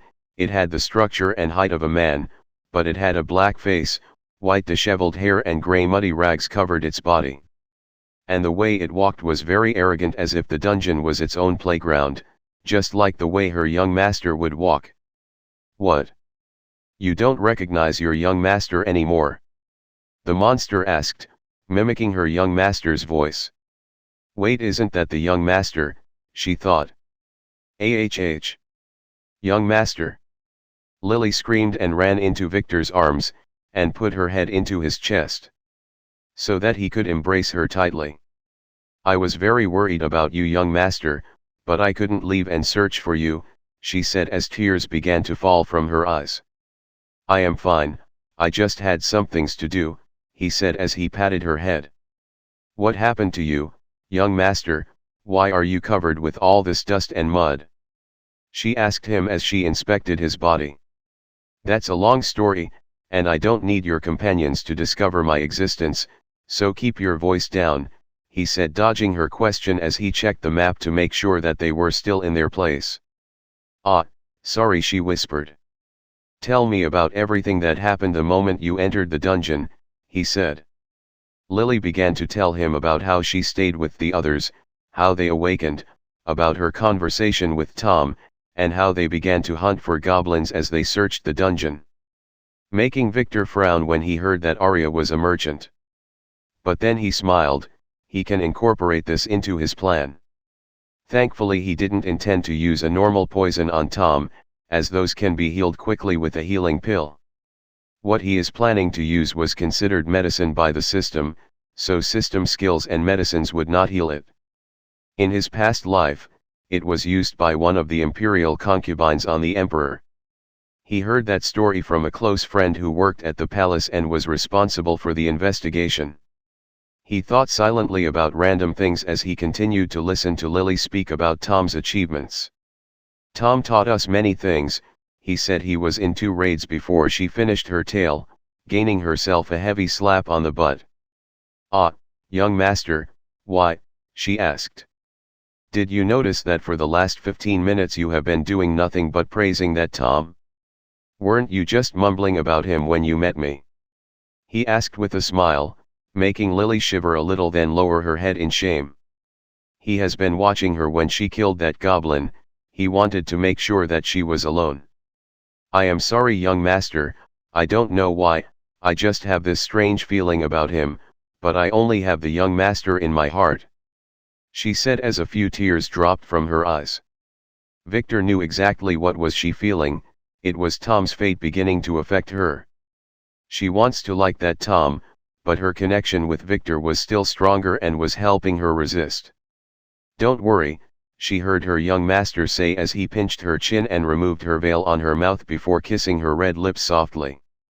Lily froze in her place, she didn't expect that and didn't know what to do, but before she could savor the feeling of his lips, they left hers. She wanted more. He looked at her with a smirk and made Lily quickly hide her blushed face with her hand, it was as red as a tomato. This was her first kiss. This is not the right place nor the right time, he said as he patted her little head. I already activated my disguise skill, so they would not feel my existence, but we can't take much time, he continued. He needed to do this to break Tom's spell on her. And it seemed to have worked as he could feel the fate thread between him and her becoming more relaxed. Now, quickly. I need a change of clothes, do you have that backpack, he asked, waking her up from her trance. Lily quickly reached to a nearby crevice and took the backpack out, she didn't leave it with her companions as she didn't want them touching her young master's things. So she kept it near her when she was not carrying it. Victor took it from her, then grabbed some clothes from it to change into while Lily guarded him. The dungeon was a dangerous place. It's okay, there are no enemies so you can relax, he said with an evil smile. 9 goblins were waiting in the shadows, those were his newly acquired slaves. Young master, do you need that pickaxe? She asked him. No, not anymore, he said as he remembered the suffering he had to go through to achieve his goal. He did have the goblins to assist though. Now listen carefully, I need your help for the next plan, he said as he packed the dirty clothes in the bag. After about 2 hours, a herd of goblins will attack you. Just stay near Aria and protect her, and make sure not to kill any of them until Tom is injured. You can attack and kill them all after that, he said, he would not be needing those guys anymore. The young master plans to kill Tom? Lily asked nervously. Tom has helped her a lot, she didn't want him to die. No, he will live, and he will leave this dungeon without a speck of dust. It is just a little punishment for hitting on you, he said as he closed the bag and stood up. He felt the urgent need to get rid of that Tom. His effect on Lily was very strong. I will not travel with you, as I have to find the twins and guide them. They don't have a mentor like Tom. I will meet you at the boss's room, he said as he patted Lily's hair. She grabbed the corner of his shirt with her little hand. She didn't want to be separated from her young master again. Don't worry, I am stronger than you, and I will be fine. Just keep everything about our meeting a secret and act natural. You guys would need another day to reach the Goblin General, so make sure to rest well. No goblins will approach this area until the attack. And don't worry about me, I will be spending my times with the girls and they will pamper me well, he said with an evil smile. One of your companions seemed to be coming, so quickly put your veil on. I need to hide. See you tomorrow, he said as he quickly disappeared in the darkness before Lily could say anything. He was intentionally flaming her jealousy so that she would keep thinking about him and not pay attention to Tom. Soon footsteps could be heard, and Peter, who woke up to pee, passed by Lily, who was watching Victor's disappearing shadow in the darkness. Miss Lily, sorry to disturb you, but it's nature's call, he said. She didn't answer, just kicked his ass, sending him face down into the dirt. You stay and guard here. I will go get some sleep, she said as she grabbed her backpack and headed towards the safe area. Leaving Peter wondering, how did I upset her, he thought, not knowing that he had just ruined a young maiden's secret affair.